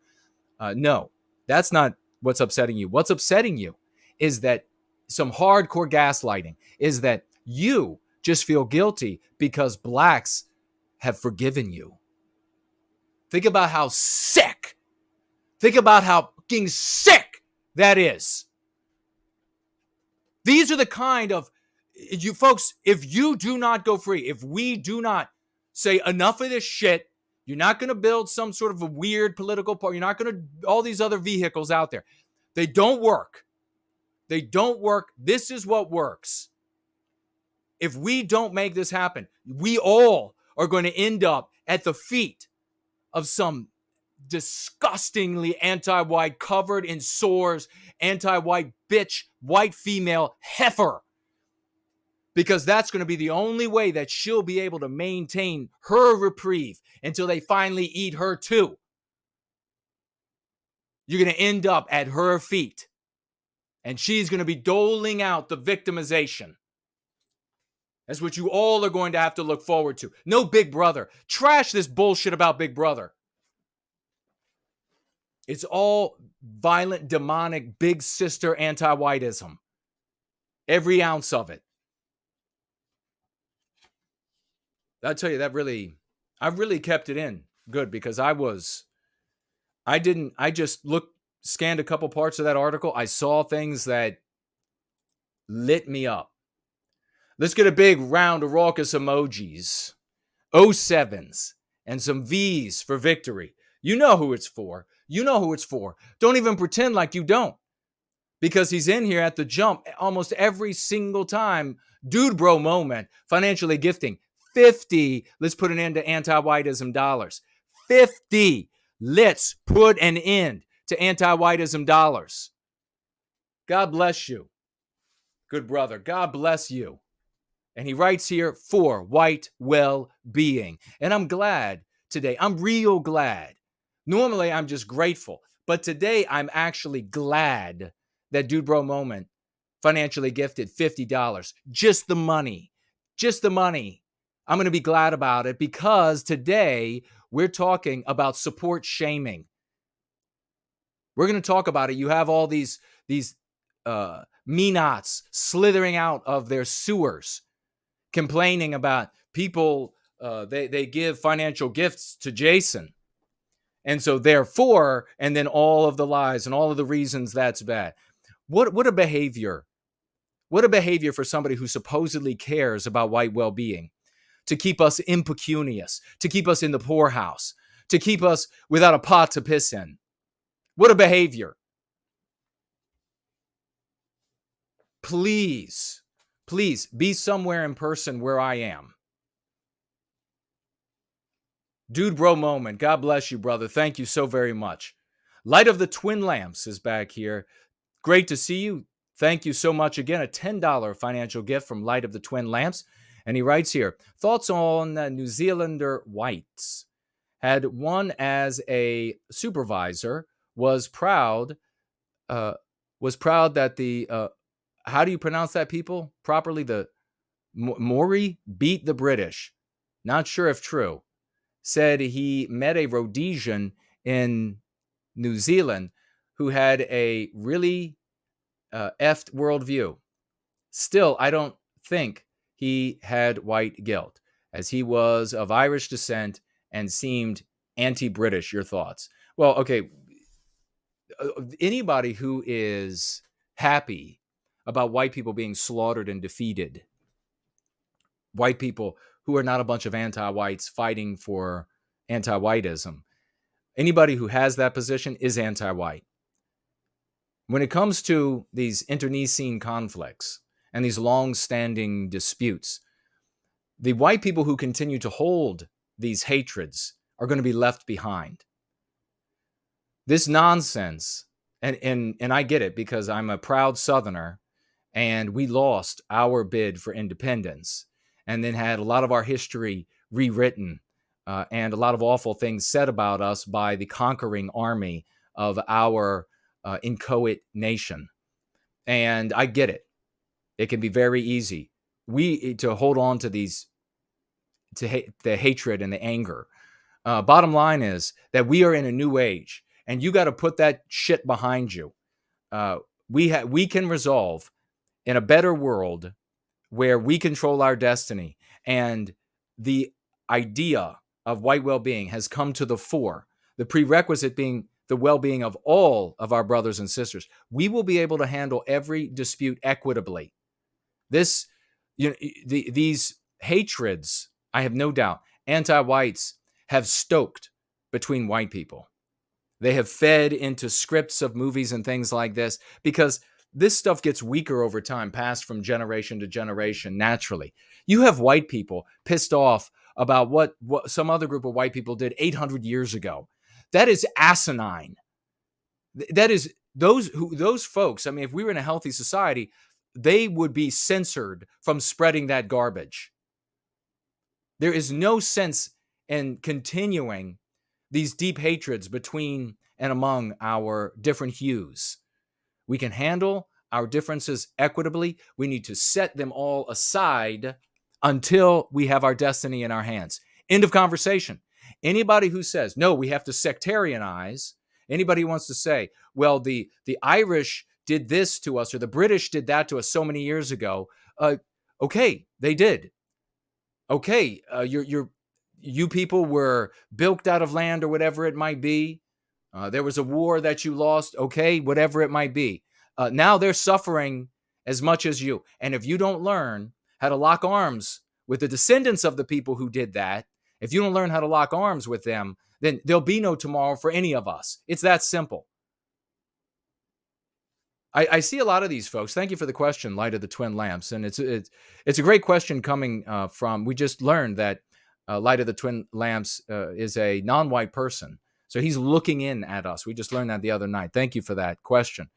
I see a lot of these old timers who continue to hold on to this antiquated ideas and disputes and hatreds.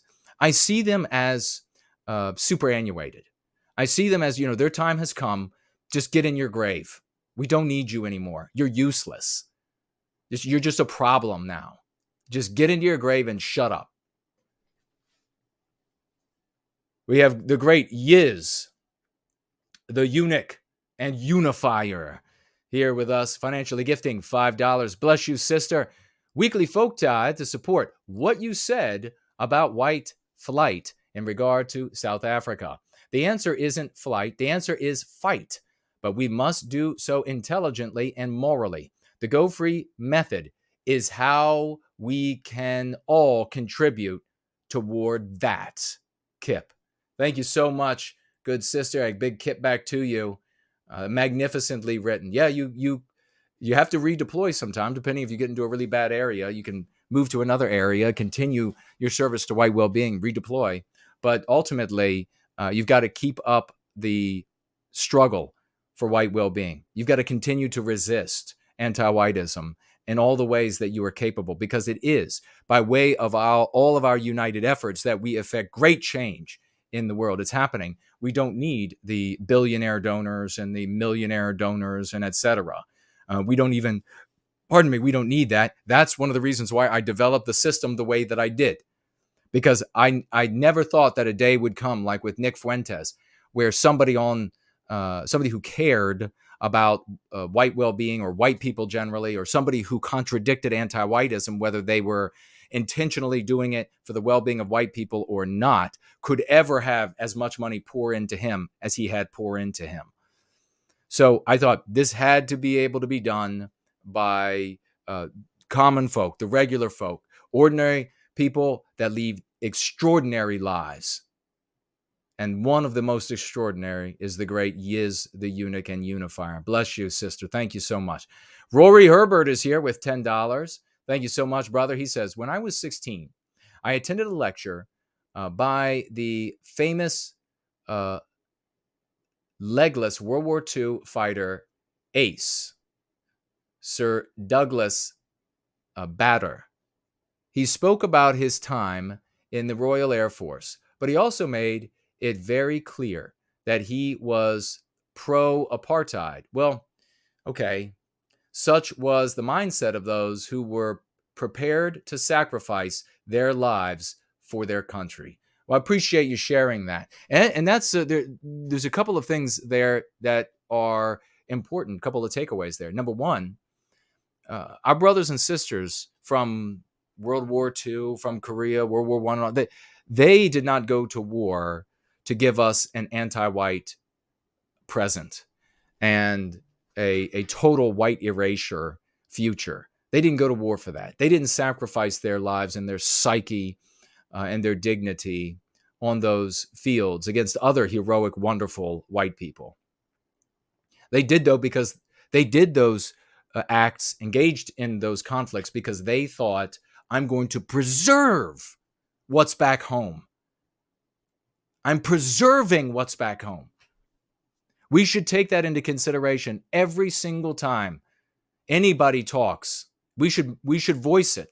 Every time anybody talks about a war between white countries, especially World War I and World War II, they fought to preserve what they had back home, not an anti-white present and a white erasure future. Utter white erasure future. The other thing to take away from this is that if Douglas had the Go Free method, he would have said that he was for white well-being rather than pro-apartheid. And wouldn't that have given him a completely different lens on the world, and all of his audience a completely different lens on the world? What is apartheid as it was promulgated as a concept around the world? It was promulgated as the exclusion of non-white people, understood to be the exclusion of non-white people. And then the afterthought was, well, because white people built the civilization, they've let them in, and they're going to just exclude them from some segments. They're going to give them other segments. But you see the difference. If Douglas had been talking about white well-being, the whole focus would have been on that little white baby in his or her crib. The whole focus would have been on the lovely woman of the West, who's the homemaker and has created with her knittifying talents that nursery room and that womb from which men of the West emerge. That's where the focus would have been. And then I ask you, what else would Douglas have been willing to give? He was thinking that already, and yet poisoned by anti-whiteism. He was thinking that by going out and being an airman, soldier, airman, fighting ace. He was already thinking, he was feeling it in his bones, but his thoughts were being muddled by anti-whiteism. And now look where we are today because of anti-whiteism. We'll swivel around to here, and we'll keep getting your... Well, I'll tell you what we'll do. We'll get to these financial gifts over on Cash App in a moment. I'm going to re-engage with everybody in the live chat and speak up, tag me. Let me know what you're thinking. We're going to get into this lesson of the day coming from Go Free 2nd edition, iteration 2.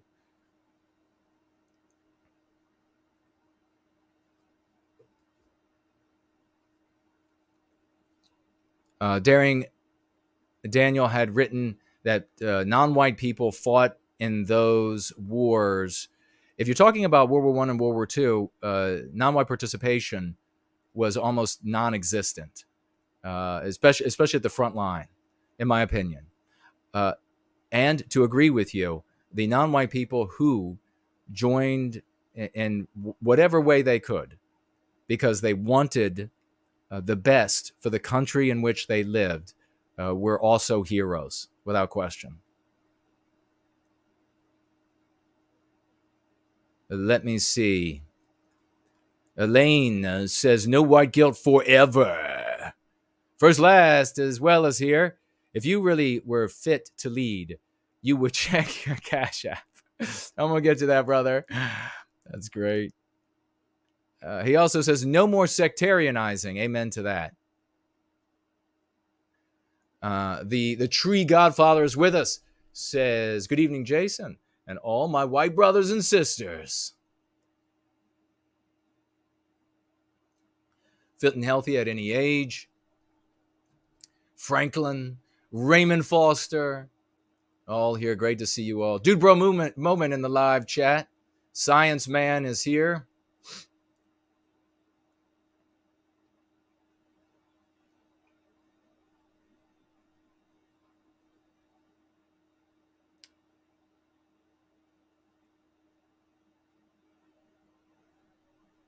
We have a non sequitur comment about lifting weights, and somebody advising folks to lift heavy weights girls to lift light weights because that prolongs the lifespan.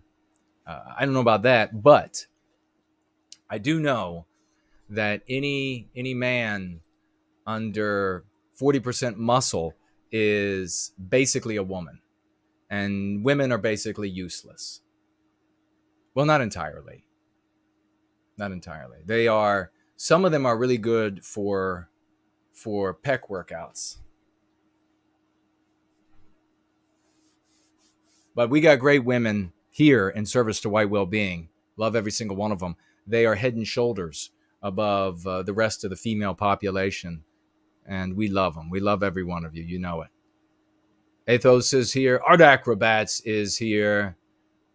People writing facts while I'm talking.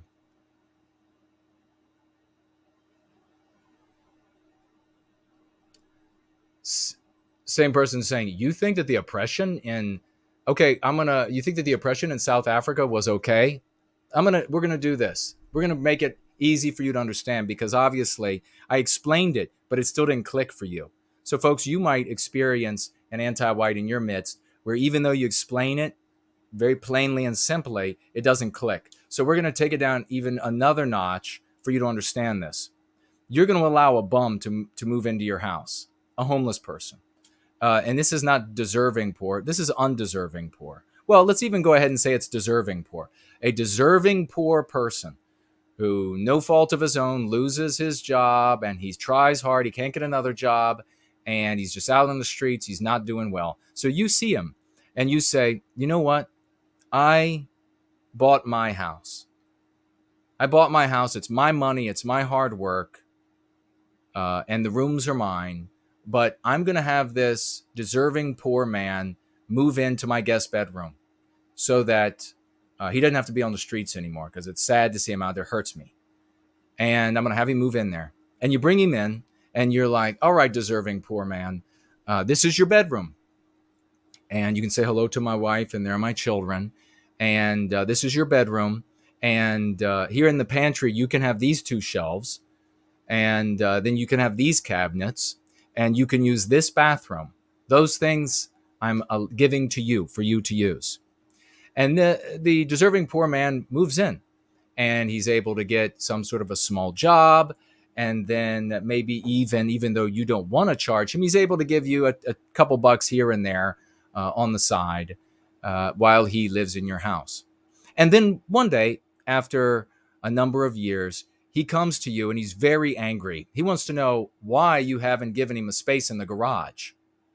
And he wants to know why he is not allowed to use your mailbox for his mail as well. And so you say, well, geez, okay, I guess I'll let you have the space in the garage. I guess we can park my wife's car outside or my car outside and put my wife's car in the garage. You can have the space, whether you have a car or not. And you don't, because you're still just making a pittance of nothing. And then you can have your mail sent here. I'll capitulate. I'll appease you. And he says, fine. He goes away. And then 6 months later, 8 months later, he comes back and he's very angry. And he wants to know why you haven't bought him a car yet. Why is it that you're allowed to have a car and he's not allowed to have a car? Why are you taking these oppressive measures and implementing them on him? He notices that your master bathroom is bigger than his guest bathroom and that you have a jacuzzi in it. How dare you prevent him from having access to that jacuzzi? And so you capitulate. You buy him a car. You allow him to use the master bathroom. And then another 6, 8, 10 months, he's angry again. Now he wants your wife. Why is it you're the one who gets to bed down with your woman? Why are you oppressing me? Why are you discriminating against me? Just because I didn't meet her back so many years ago at the food mart that you met her at. She would have wanted me if it hadn't been for the fact that you were there instead of me. So he should be able to bed down with your wife. He should have access to your checkbook. Are you getting it now, you fucking anti-white retard? Are you getting it now? Now shut your fucking mouth. You consider that oppression in South Africa acceptable? I tell you what, you come on over, and I'm gonna take you over about 2-3 in the morning. We're gonna head on down to Anacostia, wonderful little place in Washington D.C. Wonderful little place, Southeast Washington D.C. It's called Anacostia. We're gonna go down there, and you're gonna find a lot of people who agree with you about anti-whiteism. They hate white people. I'm going to drop you off so that you can have a nice long conversation with them. You sit down, you could probably, I'm sure they'll make you a latte, probably fix you up a latte. You can sit down, put that pinky in the air and just sip away while y'all talk about how evil the white race is. Deal?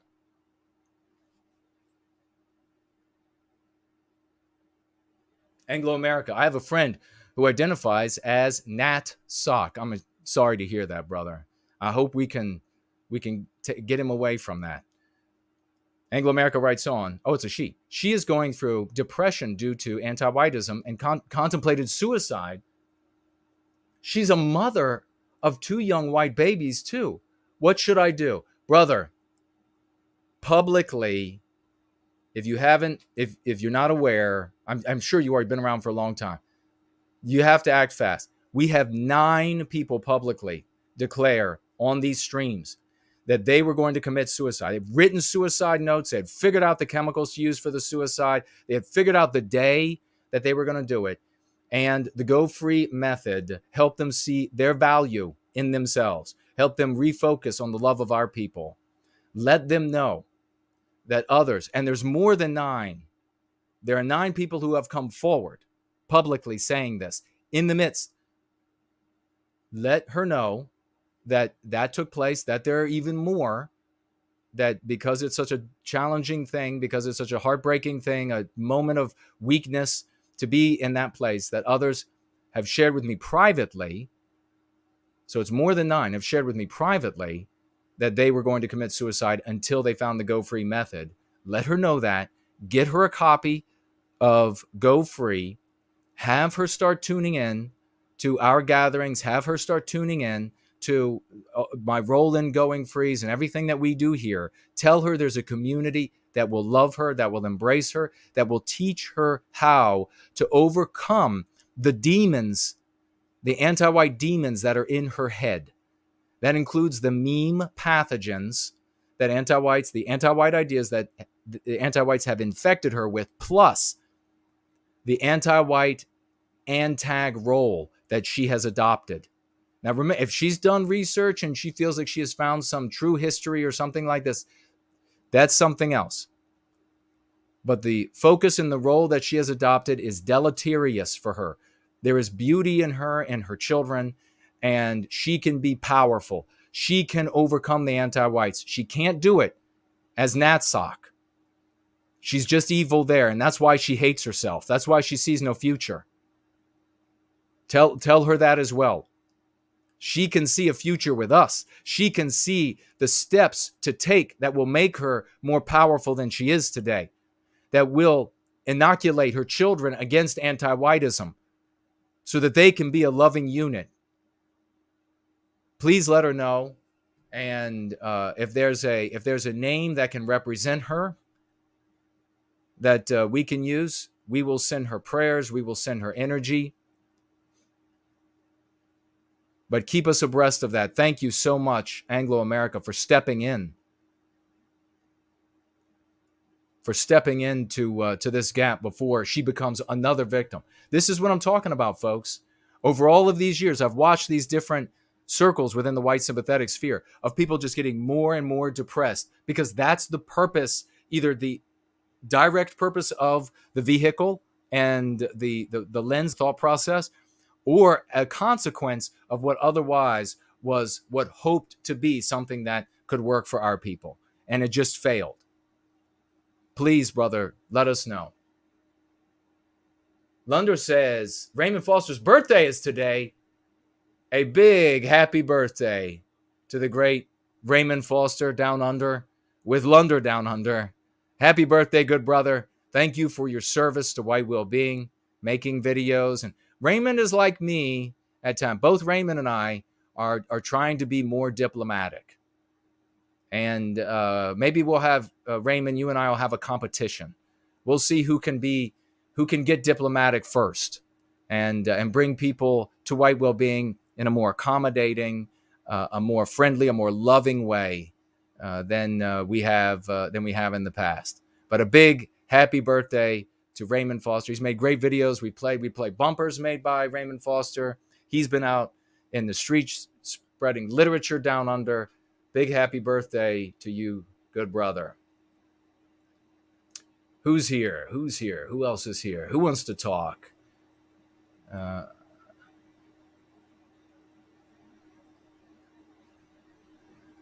Fit and healthy at any age, asking about my workouts. I'm looking extremely buff today. God bless you, good brother. He has the eyes of a hawk, ladies and gentlemen. He can see through clouds and time. Yes, indeed. Well, the workouts are going good. Thank you, man. Tearing it up. I still don't have to. I love that. White Calling, actually, also saying here, looking sharp, brother.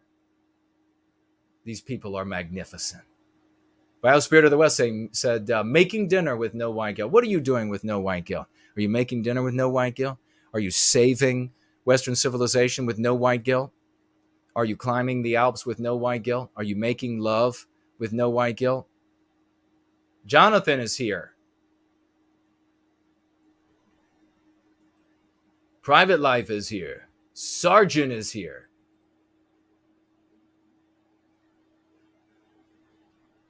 All right. We'll kind of go back and forth. Your comments, lesson, Cash App.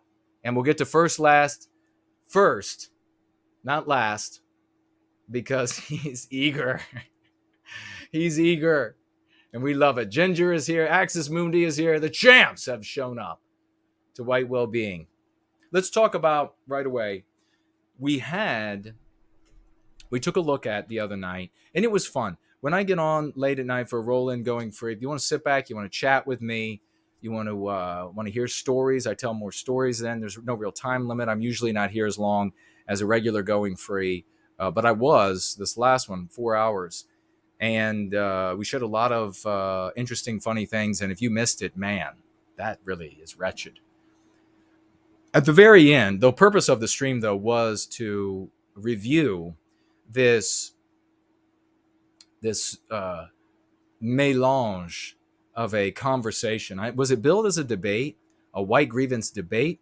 Or was it a conversation by a guy called Mr. Girl, which is maybe, I guess it seemed like he was claiming that he was white. He's white presenting enough for anti-whites, but he has the white race and some others as well that are contributors to his genetic heritage. And he was holding this, and I'm told he's a decent guy.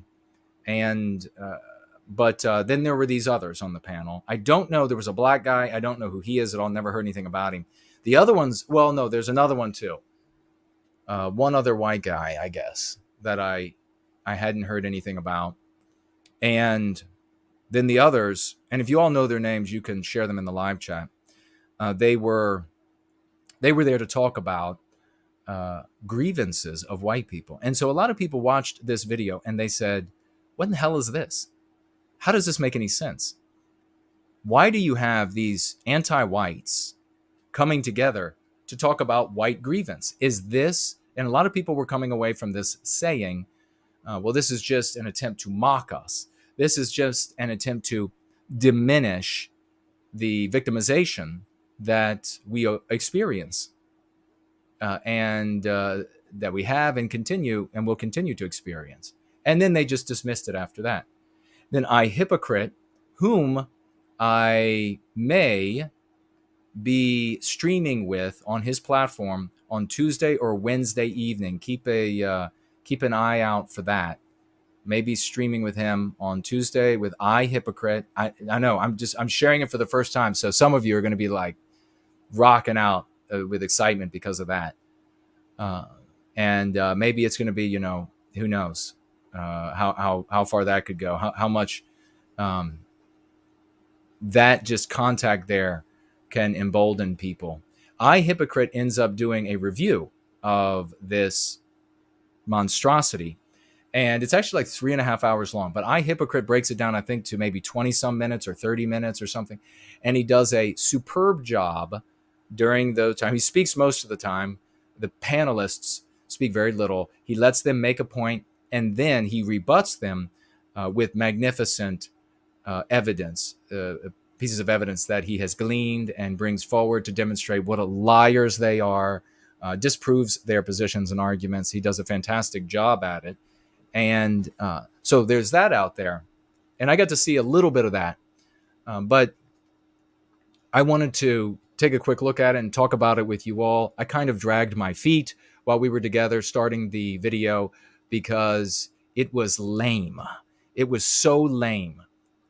Every scintilla of a second was painful to watch. Anyhow, we turned it on, and I realized suddenly what was happening immediately. And it's wonderful. It's another sign of the event horizon. And I'll tell you what that is in just a moment, as far as not astrophysics goes, or that, but the way we use the term. And that is that what we are seeing is disintermediation. And I get that from economics. That's when there is an intermediary in a business process, an economic process, facilitating whatever the process is. And maybe the easiest way to understand it is a real estate agent when you buy your house.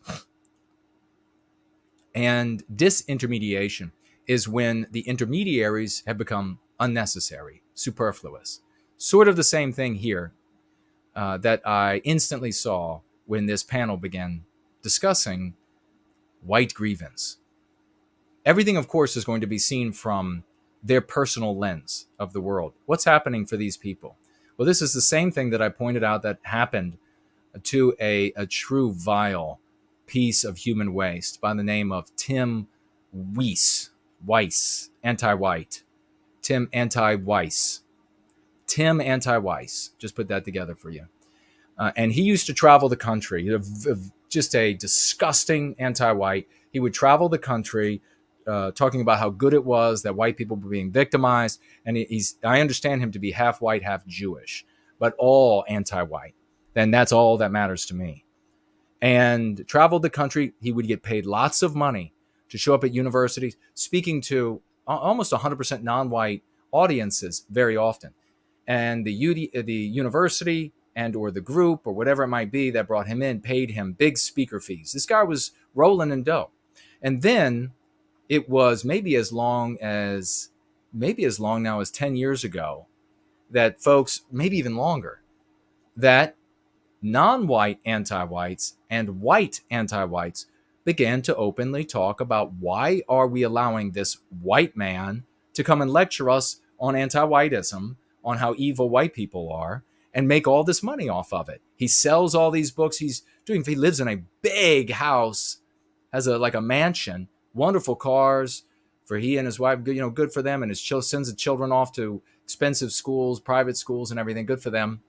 And to get them away from the anti-whiteism he creates for the rest of the white race. And I think his wife is white. I can't remember. Another white anti-white.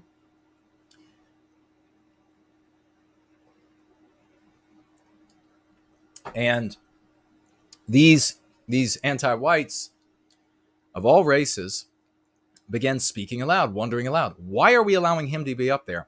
Our narrative is that white people are evil, that they have been evil for all time, that they're evil at birth, that they have to make amends for the totality of their lives, that they shouldn't be producing white babies, that on and on and on.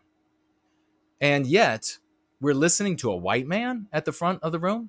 So it's important here, as I say, I mentioned before we went to the break, an erroneous conclusion would be that pure anti-whiteism is non-white anti-whiteism, and it's not. Pure anti-whiteism was what we had prior to non-white people showing up when we were hating on each other. But you have a doctrine, you have an anti-white narrative that says the white race is evil.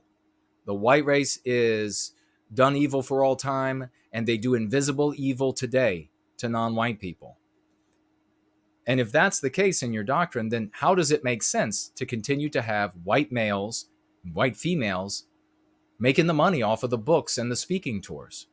So increasingly, Tim Antiwhites began receiving increasing pushback, and it got more and more intense until there were articles I remember reading years ago by non-white anti-whites really attacking him and saying that it's time for him to sit down and shut up.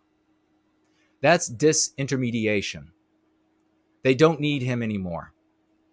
Anti-whites do not need white content creators and white organizational leaders anymore. And not white, when I say white here, I'm talking about also white presenting.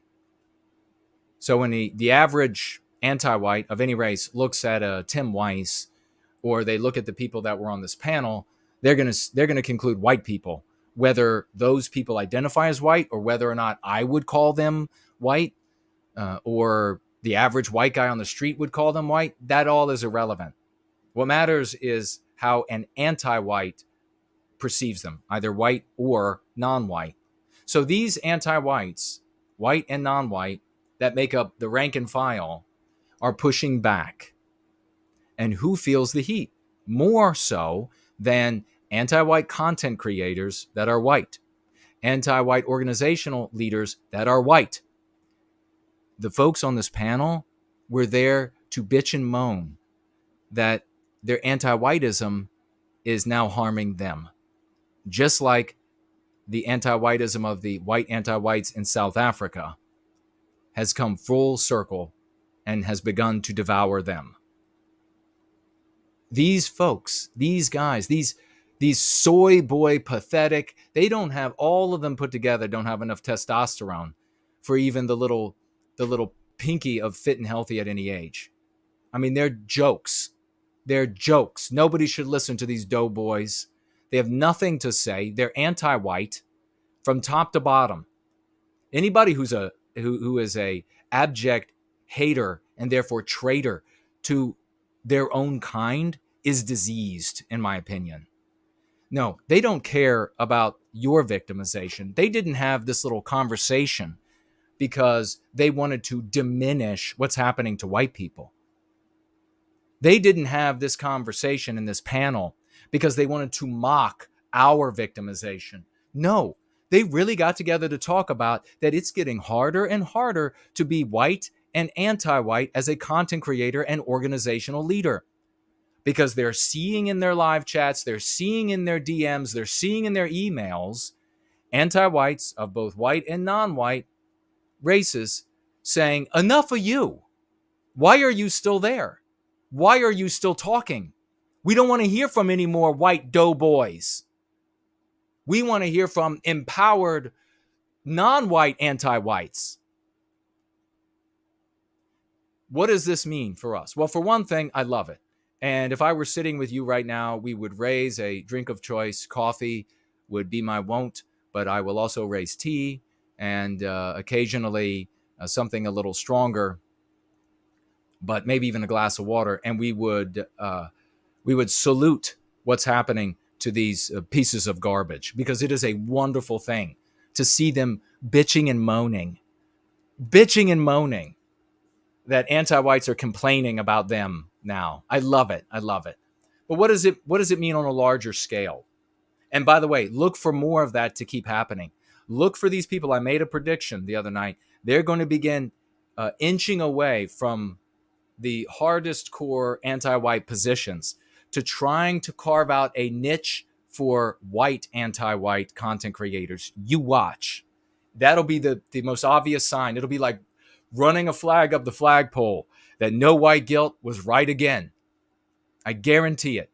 You're going to see them trying to they're going to say, yes, in so many words. Look for this. You come back to me when you find it. Yes, anti-whiteism, 100%. But you watch. What does it mean for us? We use Event horizon from physics is the limb of a black hole. Theoretical. I know they have some images that they think are the telltale sign of black holes, but theoretically, you have a black hole. I don't like calling it that personally. I call it a black star or black world because it's not it's in my mind. If you call it a hole, it's engendering a whole different line of thinking that I don't think is accurate. But it's where matter is in the gravitational pull and unable to escape. Something interesting, though, about these black holes. Remember, science, we talk about these scientists. It's like scientism scientists. It's like a religion. And remember how they would tell you forever and ever and ever, nothing escapes from a black hole. Nothing escapes. Nothing escapes. And then those of us who had probably Brand Danger, me, we were raised there like, what about a quasar? Shut up. Okay? I mean, that's what you all say now. So there was a time when they said nothing escapes a black hole. Then they said, oh, actually, a quasar escapes, the light of a quasar. Oh, but actually, no, you can't go back and say that nothing escapes. Nonetheless, we'll get back to my point. I'm just making a couple right there. You have a matter unable to escape. So we cannot see what happens to things, to the matter, after it falls into that invisible limb of the gravitational pull where it can't escape. It's beyond our knowledge. We can't see it. We don't know what happens. And that is the part of that definition that we use for event horizon when it comes to sociopolitical matters. At some point, there is going to be an inability to predict what comes next because things will be too anarchic. And we don't want to get to that point. But if it does get to that point, we want to have enough people imbued with the principles, with these key concepts and the remainder from the Go Free method, that they can act the way we need them to act in all of the places where they work and live and go to church and recreate and everything else in their world. We need to be with them wherever they are. The military and the police, we need to be with them with the Go Free method. Because if we're not there with them, then they have a lens that is deleterious to us in every scenario. In every scenario, a lens that is deleterious to white well-being. I mean, can you imagine the tanks rolling up with a big American flag and the multiracial crew riding on top of the tank to save America? You know, are you going to get a fair shake in America? No. You're not going to get a fair shake in America. So, what happens in the beyond the event horizon, or at the tipping point? The ingredients of it are these. That, and this might be a little hard to grapple with, but you can rewind and watch again and again. Of all of the different groups, the what can we call them? The privileged groups, which they'll call victim groups, and the different races of all that. And of all of these, though, anti-white, not the good people of non-white races, not even the good people, if there are good people in these privileged groups that are outside of non-white races. We're talking about just anti-whites here. At some point, a percentage of each of these individual groups within the human dynamism of each group, and then a percentage of a percentage vis-a-vis the other groups and where they are in those moments, gets to a point where they see the white race as not the biggest hurdle to their own sexual proclivities, their own plundering of their environment.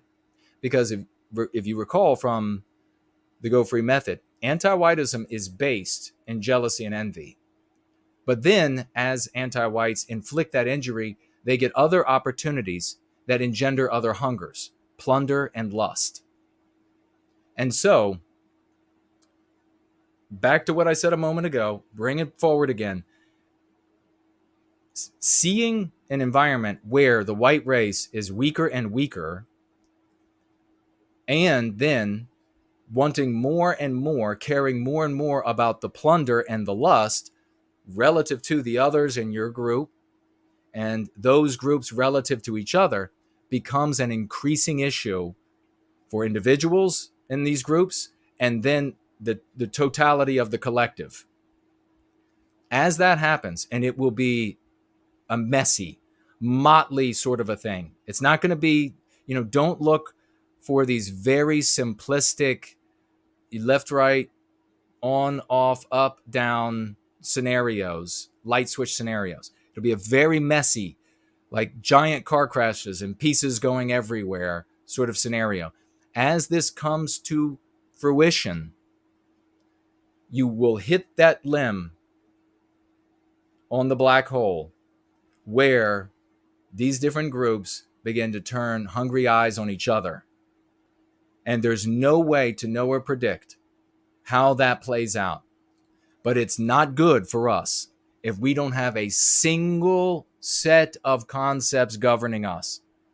Now, it doesn't mean that every white person has to think it the exact same concepts at that moment, but it does mean that enough, especially in places of influence and power, have to think it so that others can then congeal. Anti-whites know. They talk about this. We call it event horizon. They don't. They talk about this and they're worried because they can see that in that moment, when they arrive there, that the white race will be poised, if empowered with ideas like ours specifically, but even if random, to regain some measure of our destiny in a very ugly, you don't want to get there, won't be able to get your medications, your mother won't be able to get her medications, grandma won't be able to get her medications scenario. All right, lots of people dying. Now, what we're talking about here, though, and by the way, with the anti-whites, when they talk about this, they're most intelligent members. They talk about how they have to implement extraordinary measures of control that are practically unfathomable today. I mean, just things like you can't imagine. And that's ultimately why, in many cases, not in all, you see a push behind some of these endeavors that do ultimately hamstring a person's life with different controls and observation of all of your activities, etc. Most of that is just the victimization of Western kind in the moment. Some of it, though, is the anti-whites, are going to need total control over people's lives, every ounce of it, to be able to stay in charge as everything falls apart in this witch's cauldron of Western civilization now. With pure hatred for the people who make Western civilization and the rest of the population composed of competing races and privileged groups that they call victim groups, competing then for the remains of the carcass of Western civilization. We are talking here, when we look at South Africa and when we talk about content creators all around the world, we are talking about seeing signs of the coming event horizon. So we know we have to go to work. It is definitely a sign when you see different privileged groups combating each other. And I'm not talking about like one little scuffle here or there, orally or physically, when you see different races go at it. I'm talking about as you see this begin to pick up, when you see white anti-whites or white presenting anti-whites begin to suffer the heat of anti-whiteism as well, you see that we're getting closer and closer to an event horizon. So we really have to work hard. Best case scenario, we never get there. Best case scenario, we get the Go Free method to enough white people. And then the remainder sort of congeal. They come together around the lenses provided by this practice. And then we never have to go so far. And this is the white people and good non-white people of all races come together. They say enough of anti-whiteism. We're going to put an end to it now. That doesn't mean there's not going to be any violence whatsoever. And I don't know, and you don't know how that could play out. We need to worry about now. We need to worry about right now and being prepared for any context that might present itself, rather than preparation for a context that will never come. Because you have almost infinite possibilities. So we want to forestall the what appears on this horizon of ours, the event horizon. That's what the event horizon is. That is what this is evidence of. These white grievance panel who were not there to mock white victimization, who were not there to downplay it in any sort of way. They were there to complain about the hungry eyes of anti-whiteism turned on them as well. A great sign, but we have to move. Time is of the necessity. All right, folks, get out your raucous emojis, your V's for victory, because we're going to first last, and we're going to give 07s as well. Bless you, good brother. Big salute to you. That is magnificent. No wonder you were so eager. You're probably bubbling with excitement. Financially gifting 200. Let's put an end to anti-whiteism dollars. $200 from first last. Magnificent. What a champ. He has written one anthem for Western Kind, and he's got another one halfway made. He's a magnificent artist and contributor in many ways to white well-being, and also he'll jump in there with some significant financial gifts, and we love you, brother. That's splendid. Please, everybody, he's still here with us, so let him hear it. Let him hear it. Thank you, brother. First, last, and with that great financial gift. Keep your raucous emojis going, ladies and gentlemen, for the one and only, a man whose statue has already, in my mind, underway. The construction is already underway. It's No White Guilt Clips. He hit the $20 mark tonight, ladies and gentlemen, and that's the mark for the celebration.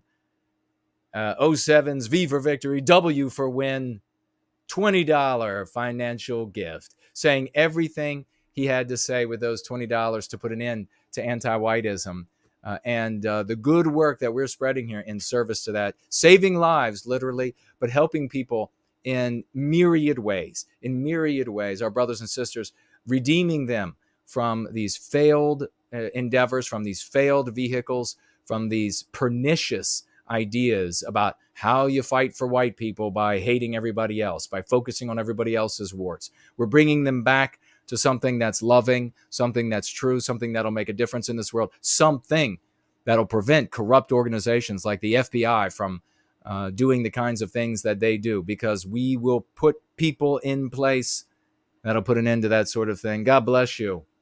No White Guilt Clips. And we have over here also Art Acrobats, financially gifting $4. Thank you so much. A great champ, been here so long, writes, I vow to spend my life promoting white well-being. That I love. Everybody should do that tonight. Vow to spend your life promoting white well-being. You get a salute for that, Art Acrobats. Fantastically worded. Stepping up and doing the Lord's work.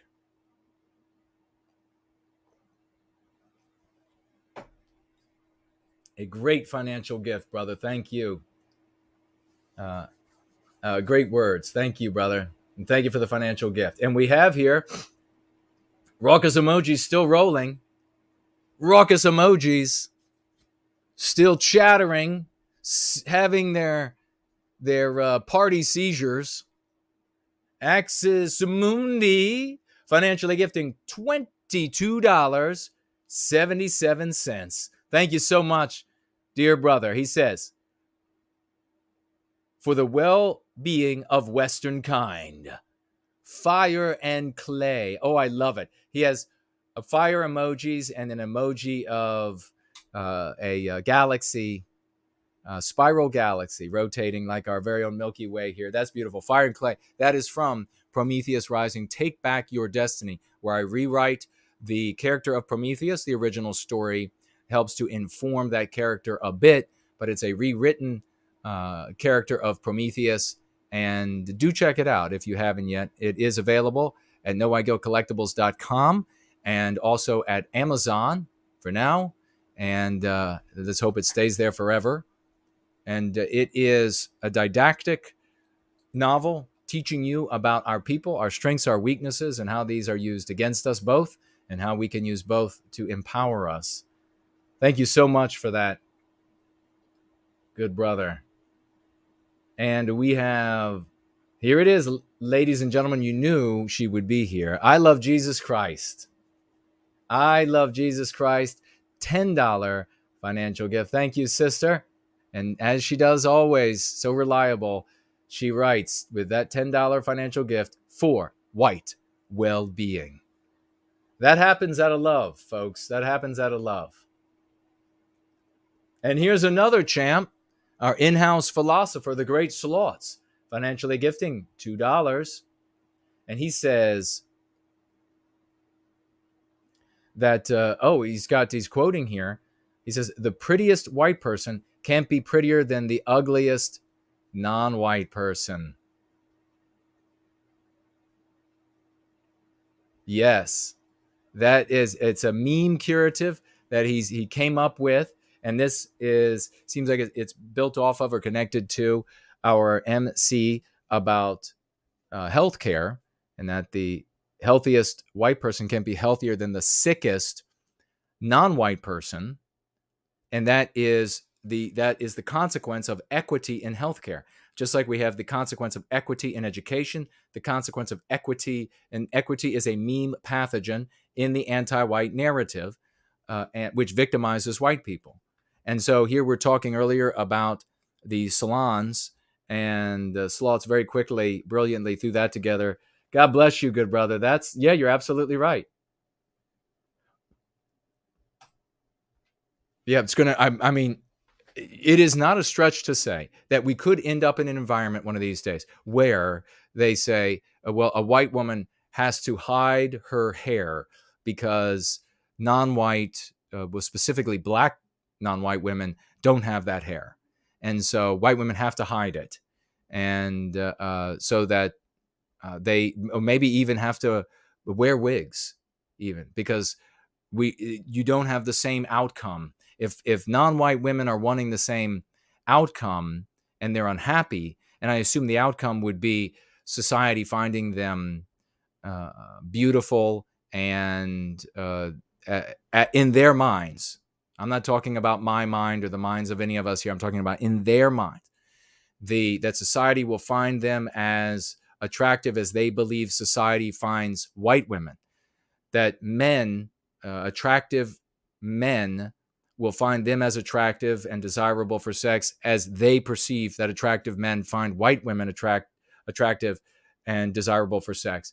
That if you fall short of that, then white women will have to cover up their hair. Look at what we're already undergoing. So that is not a big stretch. That's a great idea. The great Slots, ladies and gentlemen. And hey, guess who's here now? 07s for the good Marco. Not the foam-clad Marco in Florida, but the good one. He's here. $20 financial gift. God bless you. He says, awesome. The great NWG is on. Live on the tube. Put me up on your televisions, folks. Maybe get a picture of that. Folks have done that from time to time. And then they tweet or they gab it. Tag me with it. I'll share it. And maybe that'll be another way to help bring people to the awareness of the good work that we're doing here. Because, we're up against this uphill battle. And the uphill battle is that white people, they see, the guy on the screen is handsome, intelligent, well-dressed, articulate, white. He's got a good jawline and still has some of his hair, and for however long that is. And so I'm going to switch off of this. That's just what we're up against. A very sick white race. A very sick white race. When they're like, oh, the guy is claims to not like any males or females or in-betweens sexually, and is screwed up in other various ways. I take interest. Oh, it's a female. She's got something to say. Okay, I'm going to take interest. So whatever it is, we're fighting an uphill battle because whites around the world don't like John Wayne anymore. I know we have a non-white member of our community, a wonderful woman, and she says that her favorite is John Wayne. She loves John Wayne. Isn't that something? White people today, not so much. They don't want to see a John Wayne. And in the real world, they don't want to see an Audie Murphy. You know, they don't want to see a Sergeant York. They don't want to see heroes, white male heroes, step up. That's a sick race. So we have an uphill battle. And that, of course, is the great Ambrielle. And she's fantastic. But this is Marco, $20 financial gift.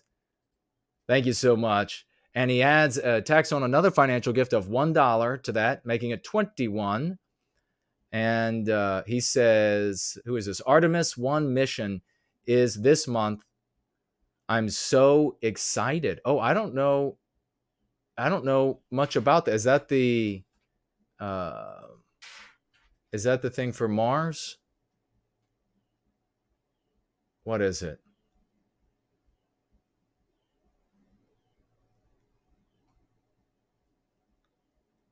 But it's not telling me where you're going. Where are you going? Well, tell me in the live chat. We're going to keep rolling. It probably says somewhere, but I'm there, but I don't see it. It's definitely not my vision failing me. Wow, what wonderful financial gifts, ladies and gentlemen. Such champions who are stepping up. Sometimes folks can give financially, and that's all they can do because of their situation, because of they have to remain anonymous. Maybe they don't have other talents, but that is what they can do. And it's a wonderful thing that folks can do in service to white well-being. Sometimes folks give financially and they have great talents that they contribute, and they contribute their time, and they're going to get a statue. I mean, that's just the bottom line. So we are very grateful to every one of these people. And I think I'll jump right into the support shaming, because we just received these wonderful financial gifts from true champions whom we deeply love and are grateful to.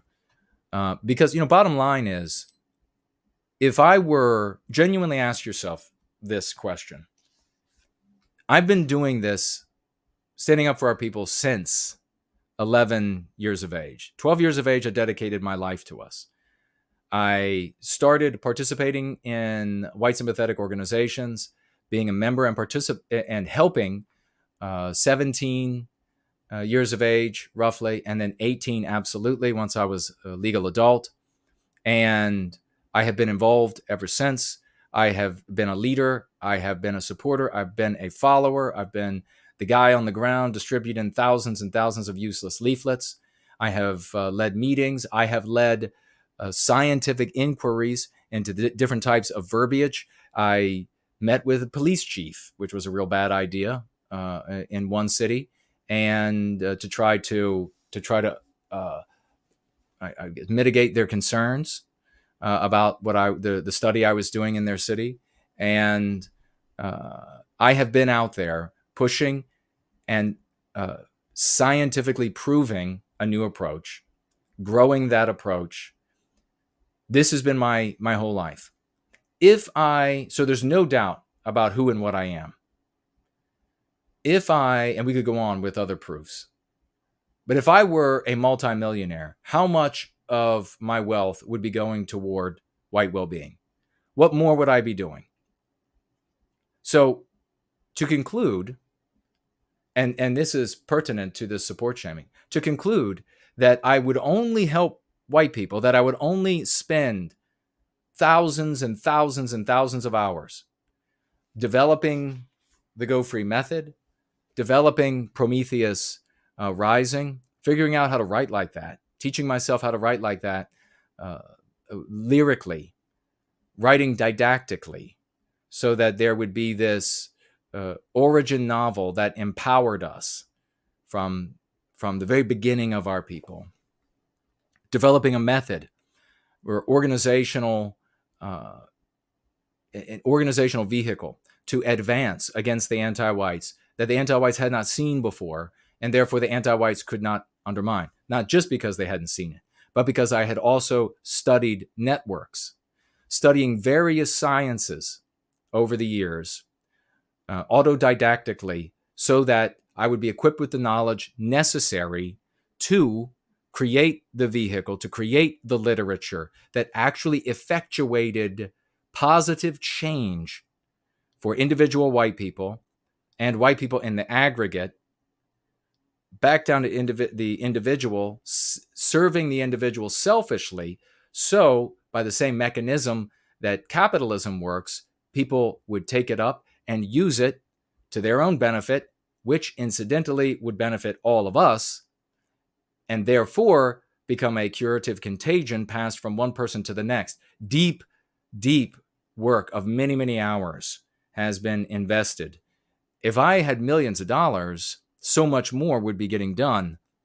But to conclude that all of that was done and that I would, but I'm only doing this because I don't have a pot to piss in is asinine.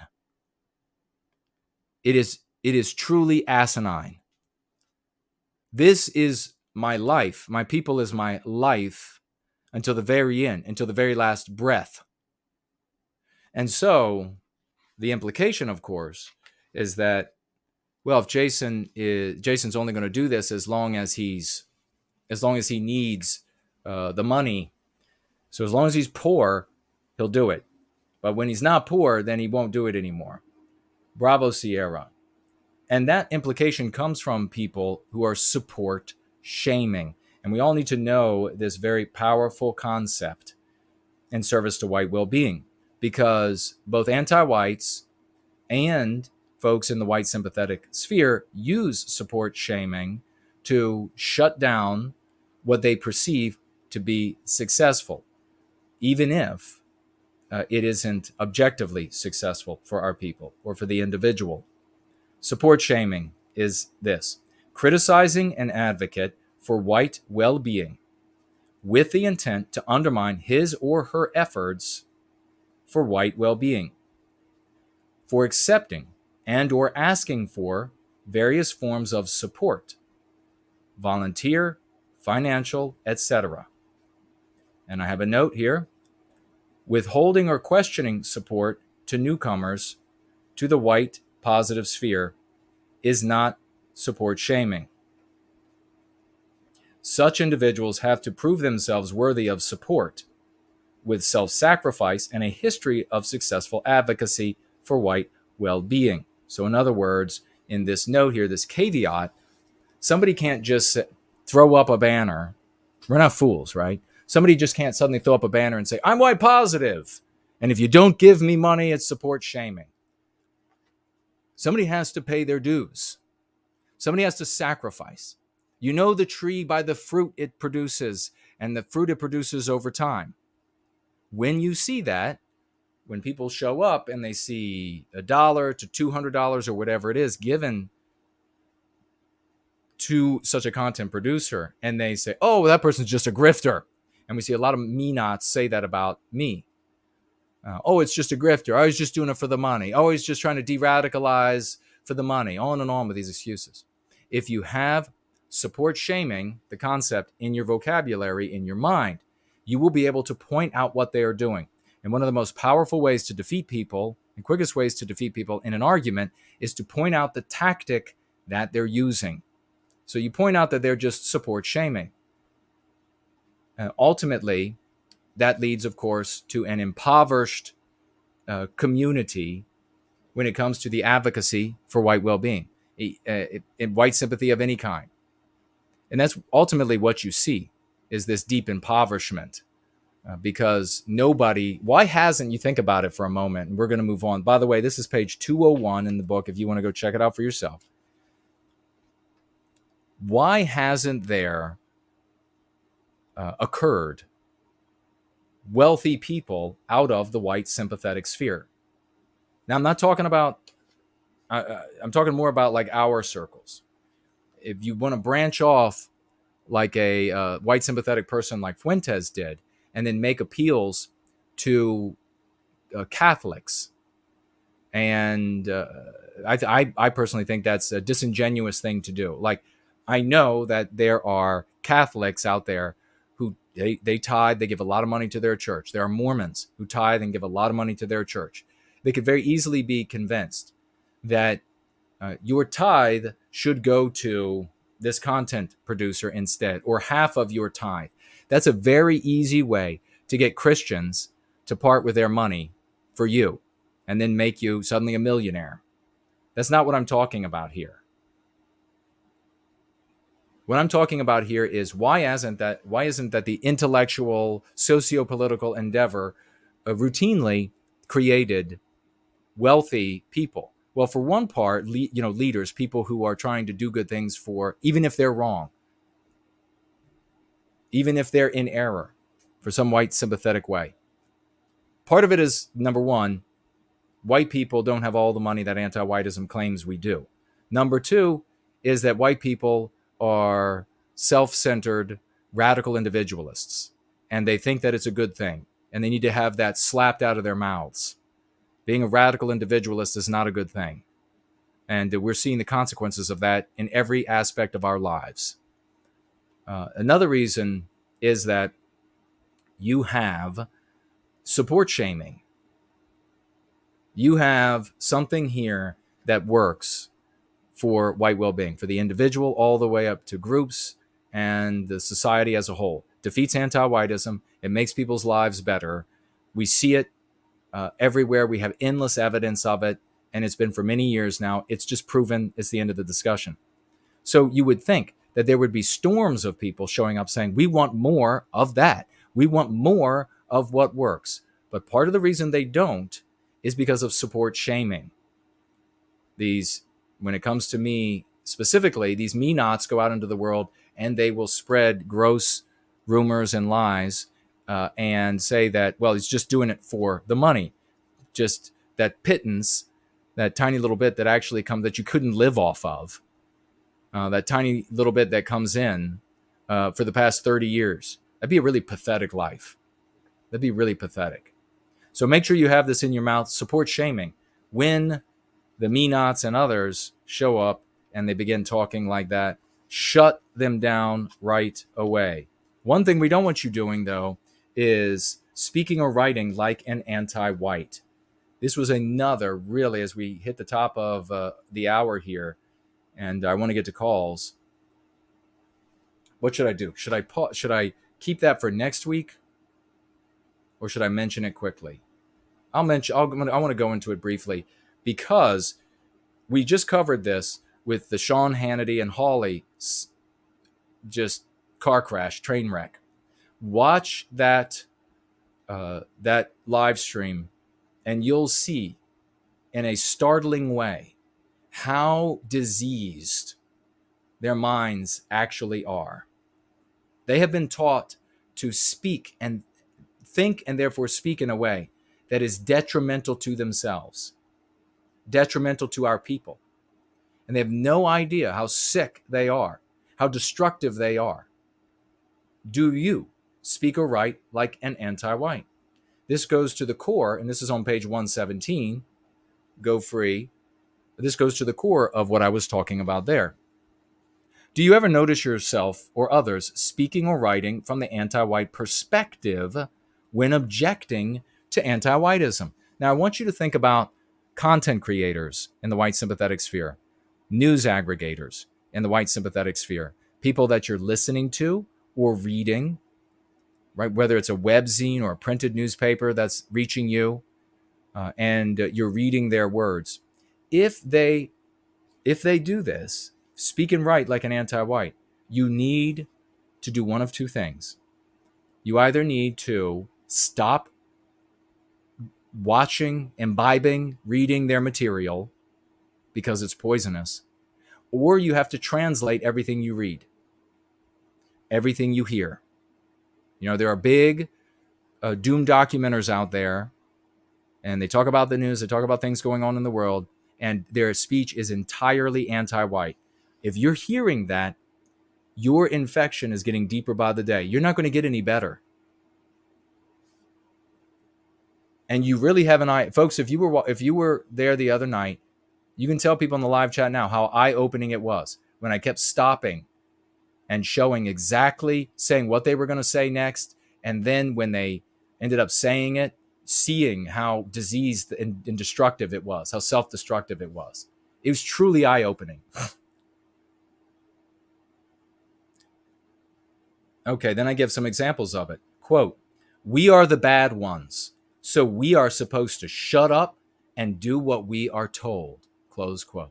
Have you heard white sympathetic content creators? Have you heard politicians? Have you heard conservative content creators saying that? Have you heard even these people that'll call themselves NatSoc even say stuff like this? Absolutely. Quote, "They want their diverse rainbow utopia where everyone is happy." Close quote. I regret that there are so many. I mean, it's everywhere. It's everywhere. I mean, eventually it's going to have to be either the presenter is going free or just going to hell. I mean, that's just the bottom line. Because using verbiage like this is destroying the lives of our people. One right now, we find it from Anglo-America on her way to committing suicide. Quote, "We are supposed to help the migrants and prove that we are good people." Close quote. This is psych warfare, ladies and gentlemen, not 101. This is 200 IQ psychological warfare. To get your victims to talk like this. It took me to come along to point this out.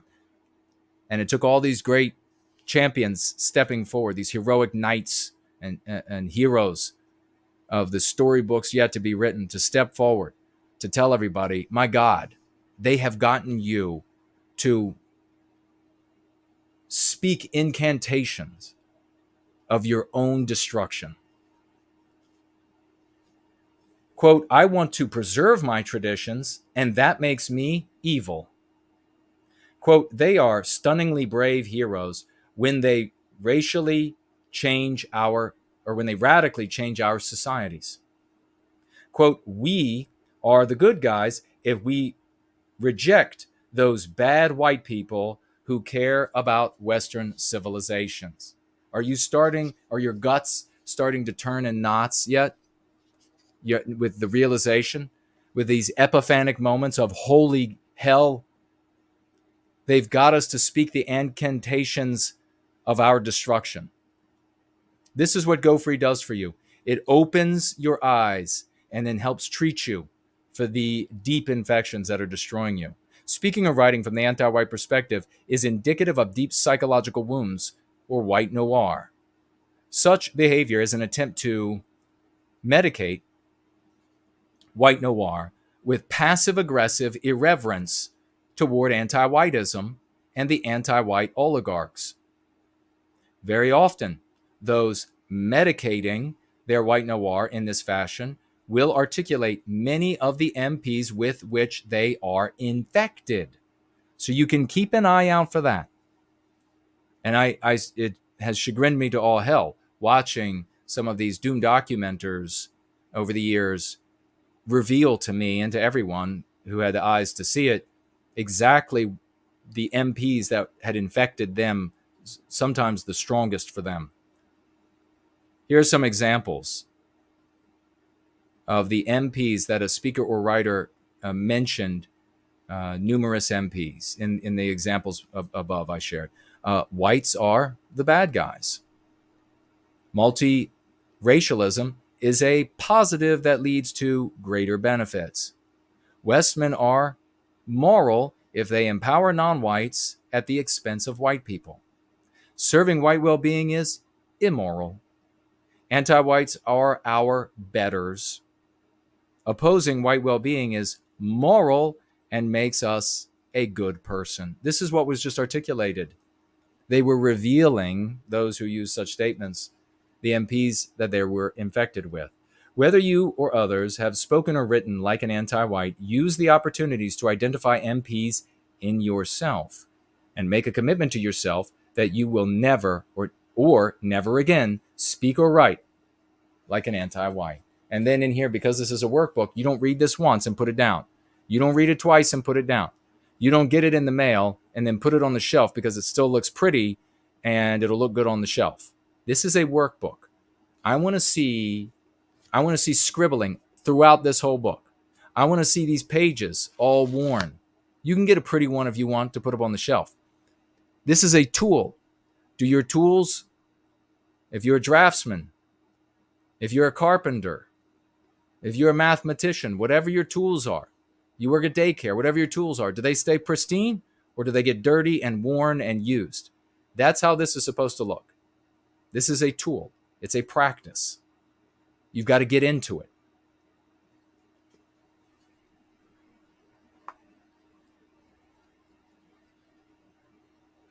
Next week, I think I will I'll cover the MC. You are not anti-white, good, because we're ultimately going, when we're in a conversation with an anti-white, we want to get them to the point that, or just a villainy signaling, ordinary person, which we refer to as vagues. You want to get them to say, I'm not anti-white. I'm not, and we do it all the time. We do it all the time. And when you get them there, then what do you say? Well, we've got an MC for that. You want to be able to seal the deal. You want to be able to put them in their place.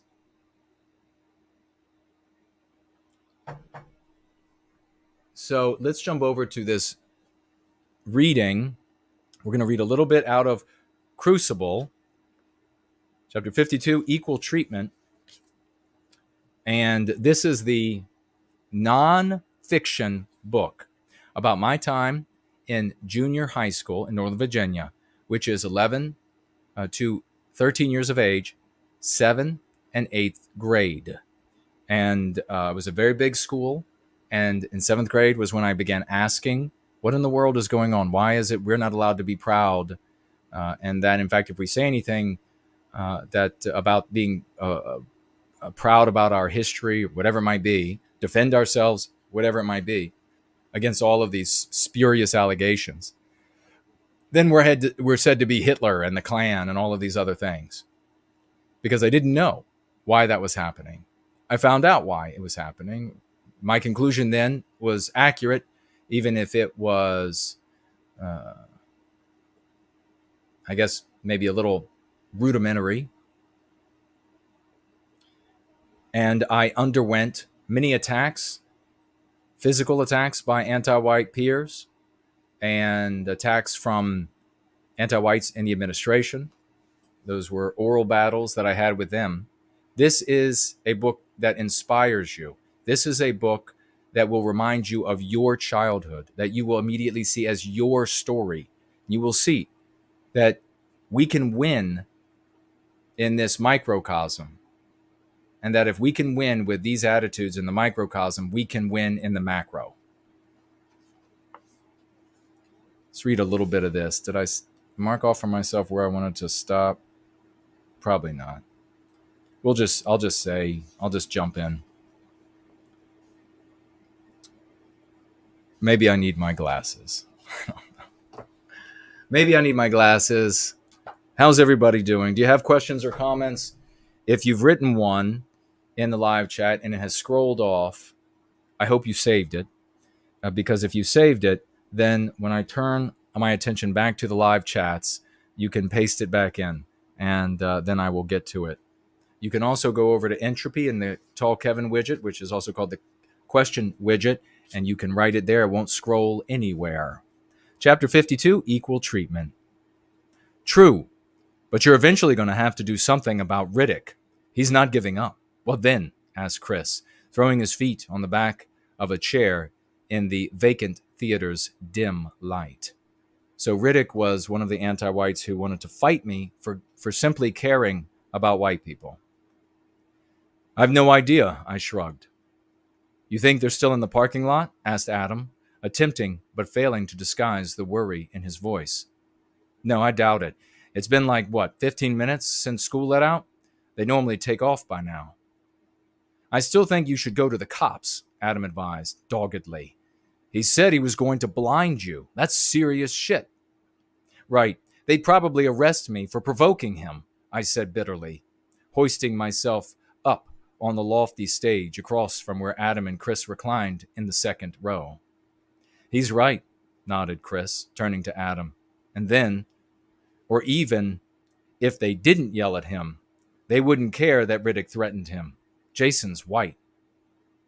What's that, sir? Continued Chris, putting on an official voice. You say Lamont Riddick wants to beat you to death? Well, I guess you better stop provoking him with opinions he doesn't like. True, conceded Adam, lifting his brow and raising his focus to the crimson stage curtains. We sat in a moment of thoughtful silence before Adam continued. What are you going to do about Cordell? He's still trying to get kids to help him jump you. Why aren't they helping him? I asked, perplexed that he hadn't been able to put together a mob. It would have been easy last year. Your reputation as a kick-ass fighter, Adam snorted. Everyone knows about your fights, Chris energetically added. How you knocked those kids out. Yeah, but I shook my head doubtfully. I don't know. Cordell's pretty huge. You might not have a choice, warned Chris, giving me a tragic look.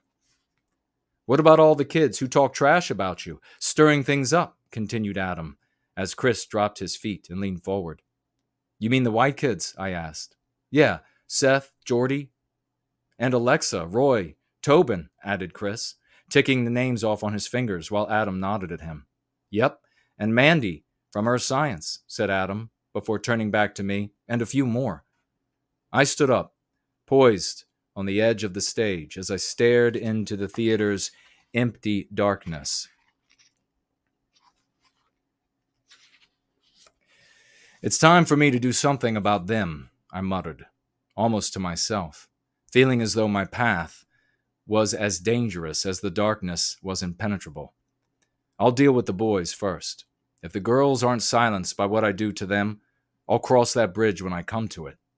What are you going to do? Asked Chris, his brow knitted. I'm going to make it costly to agitate against me. If they want to see me beat down because I love our people in the West, then they'll have to pay for it. Are you going to fight all of them? Choked Adam, a thick texture of worry in his voice. Deadly resolve spoke through me as I turned cold eyes on my friend. If I have to. I'll stop there because we are running long in the tooth here on this gathering. I do want to get to a couple final things and your calls for those who want. I think Roy wants to make a call in if he is able.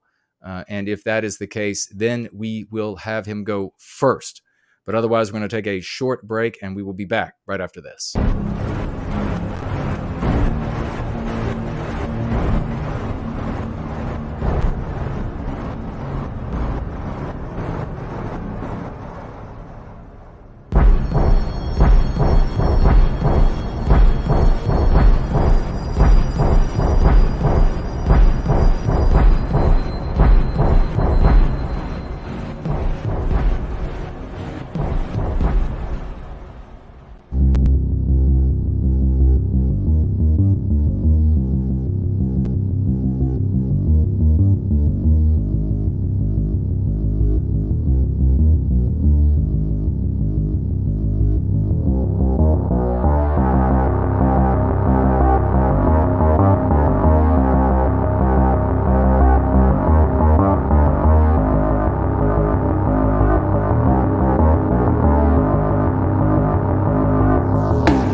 and let me know if the microphone is working okay. And let's see here. We're going to knock a few things put a few things off when it comes to the announcements as well, so we can get to these calls a little sooner. I got some comments and all to read. Let's see. I want to mention that we have Me Not drawings from Zanazak, stepped up with his interpretation of a Me Not. And we also have Anthony sent me 3 of a Me Not. I'll be sharing those next Sunday because we're running short on time. I just have to put together less content, I think, in the beginning of the show. It's going to just have to be a discipline issue so that we have more time toward the end to go over your comments and calls and questions. And let's see, let's say we want to celebrate again everybody who participated in PA's Indigenous People, White Lives Matter, whatever they were calling it. It ended up being an enormous success. Mark was so elated with the work of this community. And, you know, Mark has been told many times by Me Nots that we're not a community, that we don't do, that we're not out in the world doing things, that we're not changing. It's insane. But he couldn't believe it. I mean, wonderful people. So let's get 07s, please, and some V's for victory for everybody who participated. If you participated, say so in the live chat. We want to celebrate you.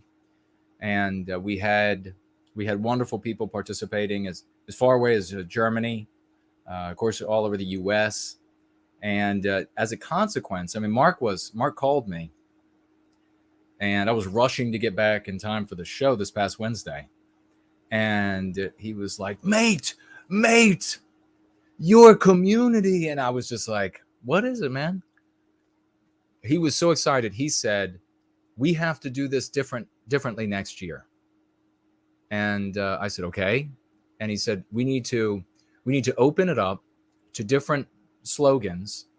And I want no white guilt to be one of the slogans that people can, I guess, authoritatively use on it. I mean, we were still using it. And he saw that, and it was fine. So next year, we will be able to do the slogans we want, and from White Wellbeing, and we will be able to go out in coordination with other white sympathetic groups around the world, and we will be represented around the world, because I know that our champions in this community will want to get the word out there about no white guilt and use meme curatives out in the world. If they know that it's not just as like a brotherly gesture, but it is actual advocacy for us. Everybody operating on one day. It'll be, well, a week or so prior. I guess you can get started a couple weeks prior, but all of it's revealed on one day, and we can really make it happen. It'll be glorious. That'll send a real message to the anti-whites on planet Earth. But yeah, big thank you to everybody, because it was your efforts, all of you who went out there and posted leaflets and flyers and signs, and there were some painted rocks, and there were some beautiful little designs. And that Mark saw that, and he was overwhelmed. He just loved it. He was so excited. And it's really influencing the tenor of, I think, how things are being done globally for our people. And I love it, because it's based in love. It's the exact way it is. It has to be. So real big from my heart. Congratulations. And thank you so much. You know who you are. I tried to get together a bunch of I don't know. Maybe I have all, maybe I don't have all of, I probably don't have all, but I got as many of these images into a folder. And then maybe what I'll do is I'll run it maybe at the beginning of next Sunday or the Sunday after, whenever I can actually get it together. And then at least you'll be able to see the poster you put up or the rocks you painted or whatever it might have been. Truly glorious. Thank you all so much. And you see how your little act made a huge difference. If you all, and think about this, if you're at home wondering, what can I do? How many times with the Go Free method do people have to see that using these concepts, using the Go Free method has big effect, has huge change? Again and again it happens, right? So even small things, wonderful outcomes. And so these people, they didn't know that by doing this little thing, whatever they did, however much time it was of theirs, I went out too. And they didn't know that by doing that, that in its aggregate was going to so excite Mark about this and Laura that they would be willing to say, look, we're changing the way we do this now. This was amazing. This was truly amazing. It could have just continued to march along as whatever it was going to be. But now we have a much broader set of potentials. And we're going to be furiously investing in all of that potentiality. And Mark is very excited about that, all for it. And I am as well. We'll see next year how it ends up. I think it's going to be really something special. But each of those people, they didn't know. You know, they were just like, some of you were probably like, well, Jason asked, and so I'm going to go do it. And then look what happened. So how many of you out there before would have said, I'm not going to do it? How many of you before said, I'm not going to do it because what's it going to do? I'm not going to go put up a no white guilt poster somewhere and take a picture of it and send it to Mark because what's it going to do? Well, that's what it did. And thank God it didn't need you also for that outcome to happen, to be achieved. So, but the next thing might need you. So it's time to stop coming up with excuses for being a laggard and to get active. That's what they do in other spheres, in the white sympathetic, other circles in the white sympathetic sphere. They're great excuse makers.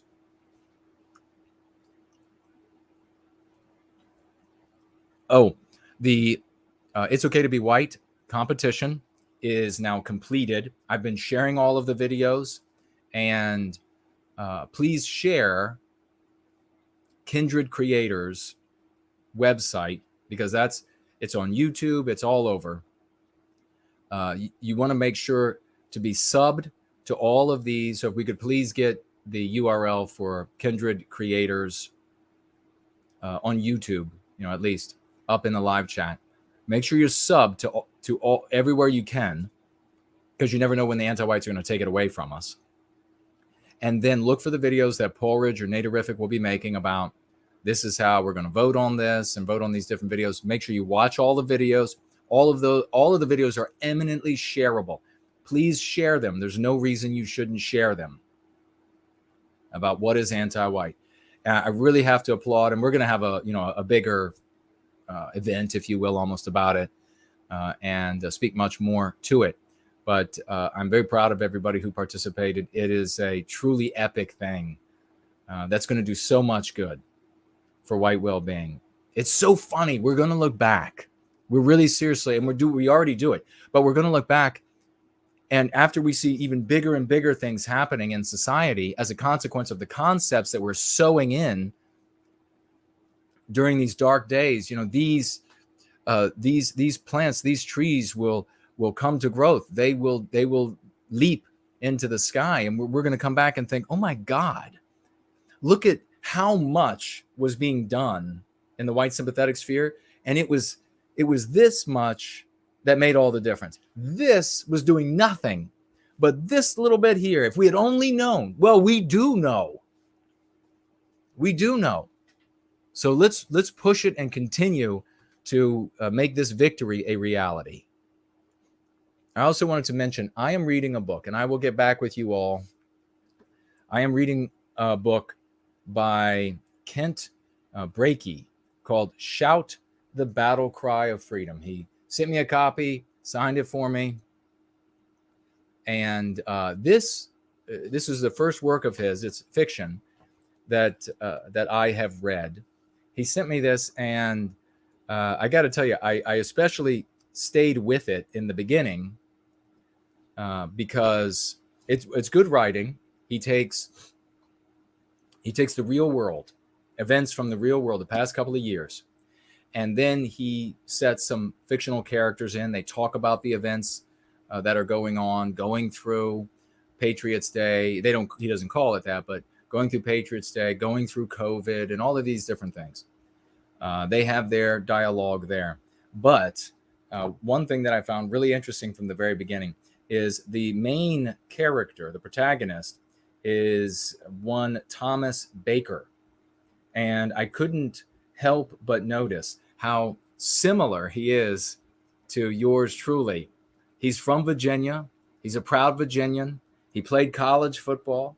He's interested in politics. In fact, runs and becomes a politician.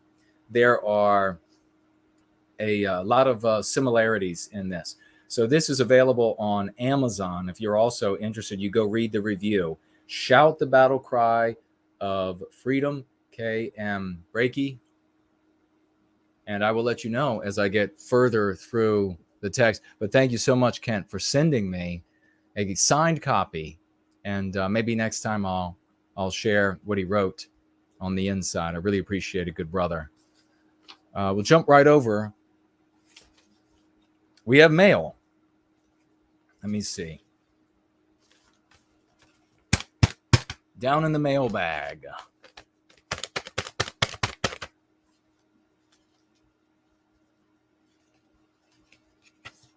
I don't think Kent meant that the protagonist be similar to me. I think that I don't think he had me in mind. He never said that.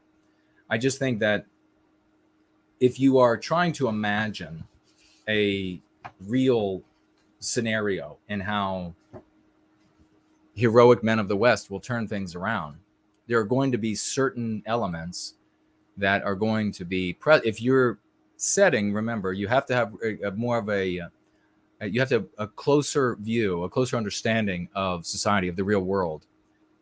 Because if you have a distorted view, then you can imagine almost anything about how we recapture our destiny. But very interesting so far. We got this wonderful letter. Let's see. Dear Kaiser Köhne, I appreciate everything that you are doing for white well-being. Jason, unfortunately, I couldn't help you fight the anti-whites when you were a kid, but I can help you now. I can help us all now. Please receive my financial gift, knowing that you are unique in receiving it, as you and your team are the only ones doing anything that I believe can actually reclaim our destiny. Listen to this testimonial. How many have you personally heard? 100? 150? How many have you personally heard and read? I've had hundreds and hundreds and hundreds and hundreds. And it is so inspiring because every one of these, and there's more here, is finding just in the beginning stages, many of these people, the spirit of the West inside of themselves. See, I knew from the very beginning, back in junior high school, that I would never have enough intelligence or athleticism or any other skill sets to combat this anti-whiteism, this monster that dominates Western civilization. And so little I knew exactly to what extent it dominated back then, how true that domination and complete it was. But I knew that we as a people, each individual, is our talents inhibited, our latent abilities undermined, silenced, gagged, strangled inside of us. And so if I could play a part to help release that spirit of the West inside of each and every one of you, each and every one of our brothers and sisters, there would be all the talent, all the money, all the good looks, all of the placements in societies that we would ever need to recapture our destiny. And that's what's happening. It's the same thing with folks who are nearing suicide. We hope this woman with her 2 children, we hope that she comes back and in a radical way starts implementing the Go Free method in her life. Because the spirit of the West is inside of her. It's inside of her babies as well. And if she looks toward the spirit of the West inside of herself, she'll have to have love to see it. If she looks for it and she begins to treat herself for the mean pathogens that are inside of her, the anti-white poisonous ideas, she'll begin to hear that voice. She'll begin to feel those latent abilities coming through her. She'll feel that physical, mental, and spiritual strength suffuse every sinew and bone and pore of her body. She'll find the strength to not only tie a knot in the end of the rope before the very end, but to climb the rope and to be back on top of the world and to be the hero for those 2 little children that she has, so that they can go on and be something truly great in love for our people. Let's see what this champion says here.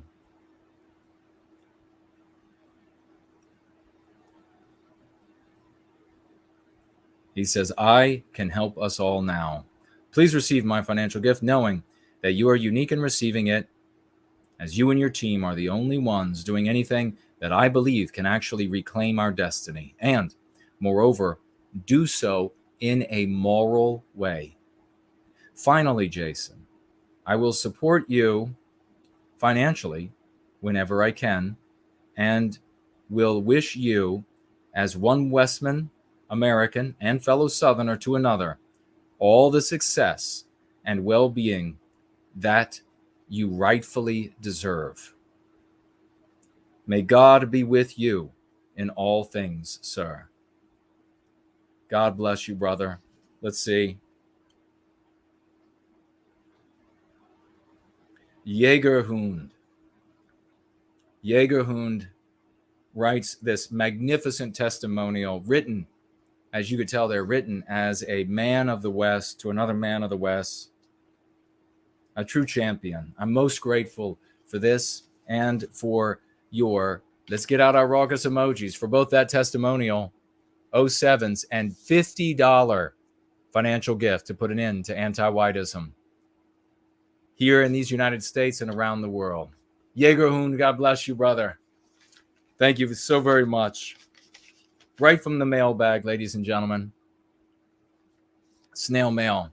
It is a sweet thing to receive such a wonderful letter. You know, when men of the West are writing each other letters like that, when that becomes normal, when it's honor meets honor, when it's dignity meets dignity, when it's courage meets courage, and it's in the real world, it's not some simulacrum of history. It's not some simulacrum of a villain in a movie or something of this nature, something childish. When real men of the West meet each other in that fashion, we take a big step to the reclamation of our destiny. Man, that was awesome. Let's get to these really quick, and we'll get to some phone calls quick too. We'll go to 9:25. Tyler says, I'm honestly glad I left the NS movement. Main reasons mostly are the ones you listed, but a lot of them are very toxic, especially the leadership. And the reason why they attack you is because it's mostly egos and they don't want to be proven wrong.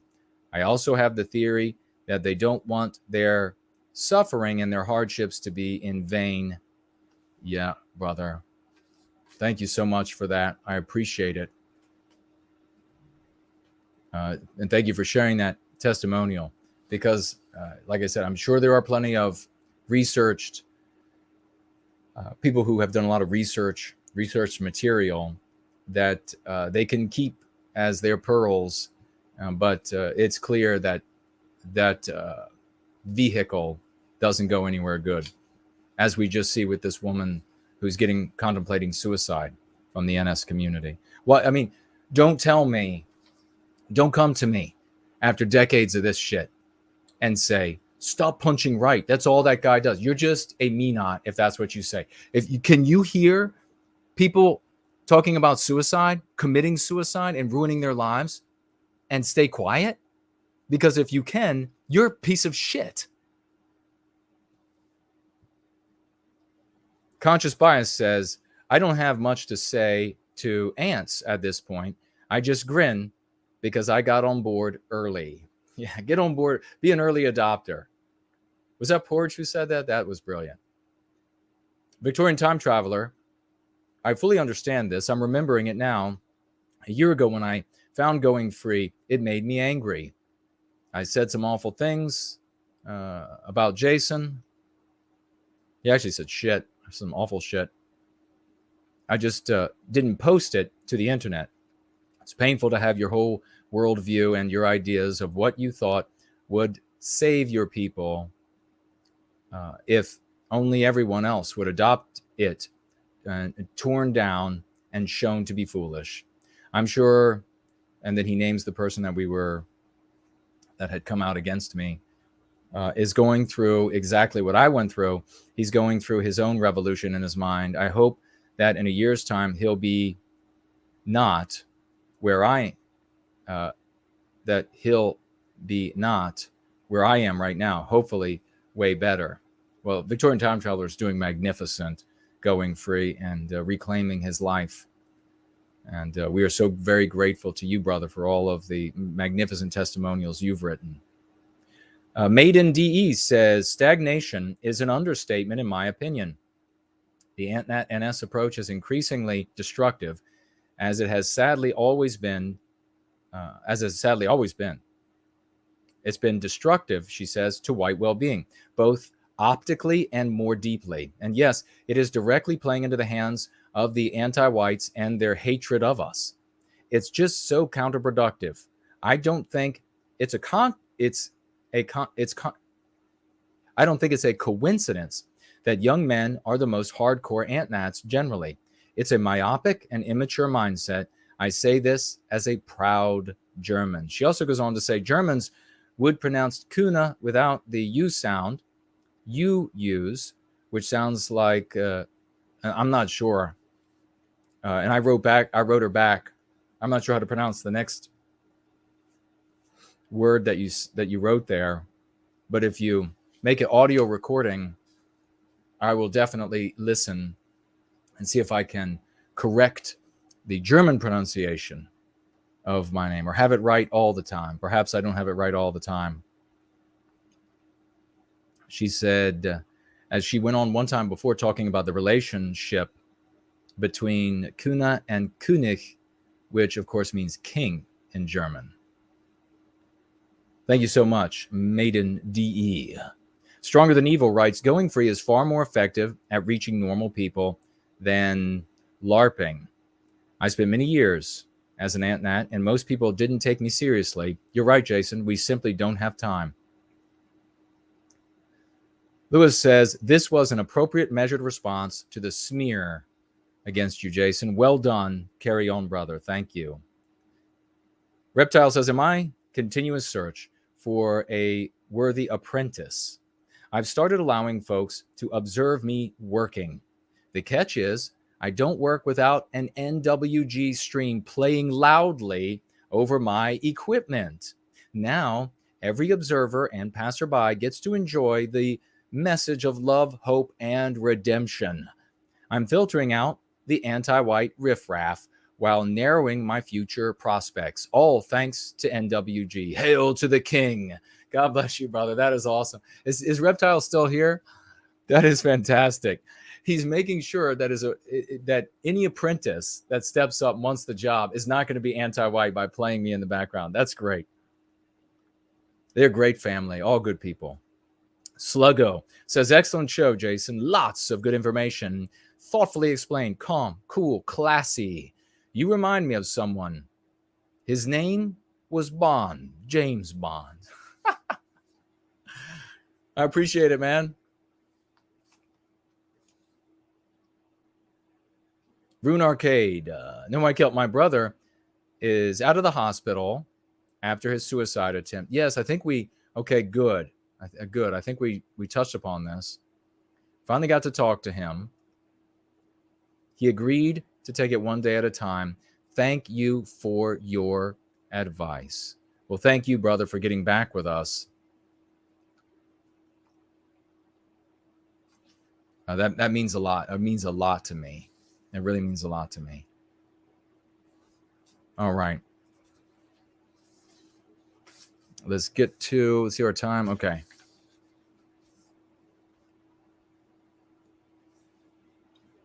I like this. Western Man writes, thank Prometheus for Jason. He's a goddamn hero. That's great, man. I appreciate that very much. That means a lot. Bulldog Boris writes here, good people are motivated by people who want to help other people, while bad people are motivated by people who want to harm other people. Wow. That is powerfully true, isn't it? Good people are motivated by people who want to help other people, while bad people are motivated by people who want to harm other people. Here at Going Free, we are motivated to help our people and by love for our people, never by hatred toward any other groups of people or by wishing harm to any other groups of people, but simply motivated for the love of our own. That formula will never fail because it is rooted in love for our own and not in a hatred for others. Absolutely beautifully written, Bulldog Boris. That's so fantastic. It is so very true. How many times have you heard people in the white sympathetic sphere try to justify hatred, make arguments and videos and live streams about hatred is a good thing? What foolishness. Because, of course, hatred today is a mean pathogen. It doesn't just mean being wildly angry with someone. The moment you say hatred, it means the infliction of unreasoned harm on non-white people by white people. How could you possibly argue that's a good thing? To say that wanting to inflict injury on non-white people, unthinkingly, wanting to inflict injury on them, is normal and natural if you love your own kind. Loving our own kind is not an afterthought. No, you got this backwards. They've been trying to push the cart with the horses behind it, and it's just not working. Now, you got to love your own people, and then you defend against anti-whites of all races who come to harm us. You can, in self-defense, you can harm a person who's trying to harm you. But when you start talking about harming others because you love someone, you've jumped the shark. The age had come. This is what they're going to write. The age had come when heroes would step forward. And you all are filling those roles in this story.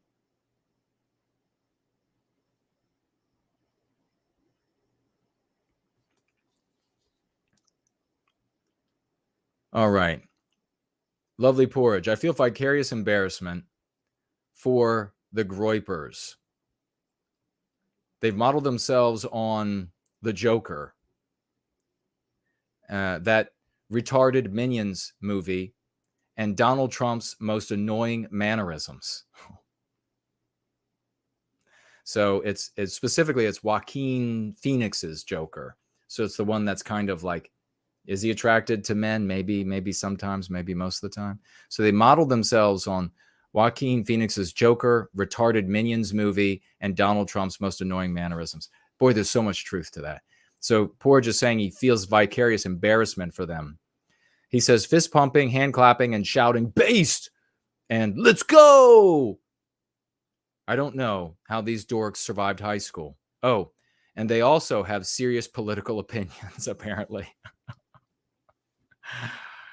Yeah, true, brother. The Great Sloth says here, I donated $17 on this stream. It was a random number. It was a percentage. It wasn't a random number.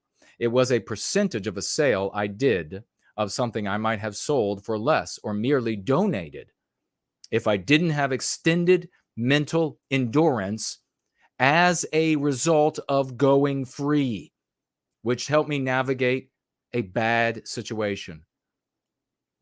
I'm going to read it one more time. How many ways can the Go Free method change your life? How many ways for the better?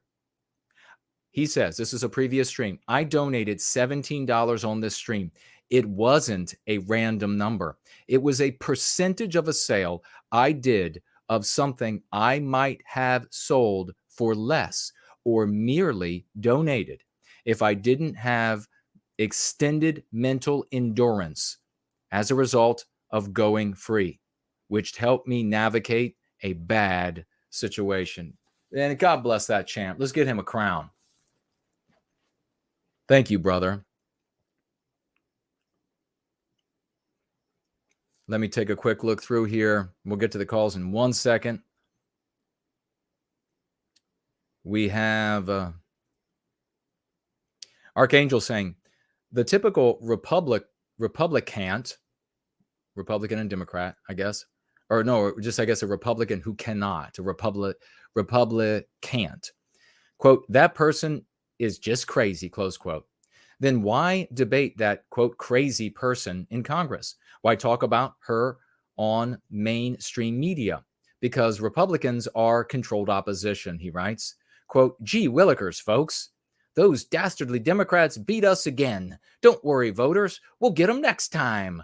Now we and the boys are going to get some brunch and mimosas and buy some new crochet needles with your tax dollars. Don't forget to vote for us next year.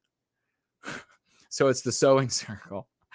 That's fantastic, Archangel. Well done, brother. That perfectly fits them. Hourglass writes, Jason, your analysis on the Hawley transgender debate was brilliant. Thank you. Well, he actually writes, thank you for reminding us that we need to play offense rather than defense. What would you think if he had responded to the anti-white, non-white female thus? Quote, you are a perfect representation of what is wrong with this country.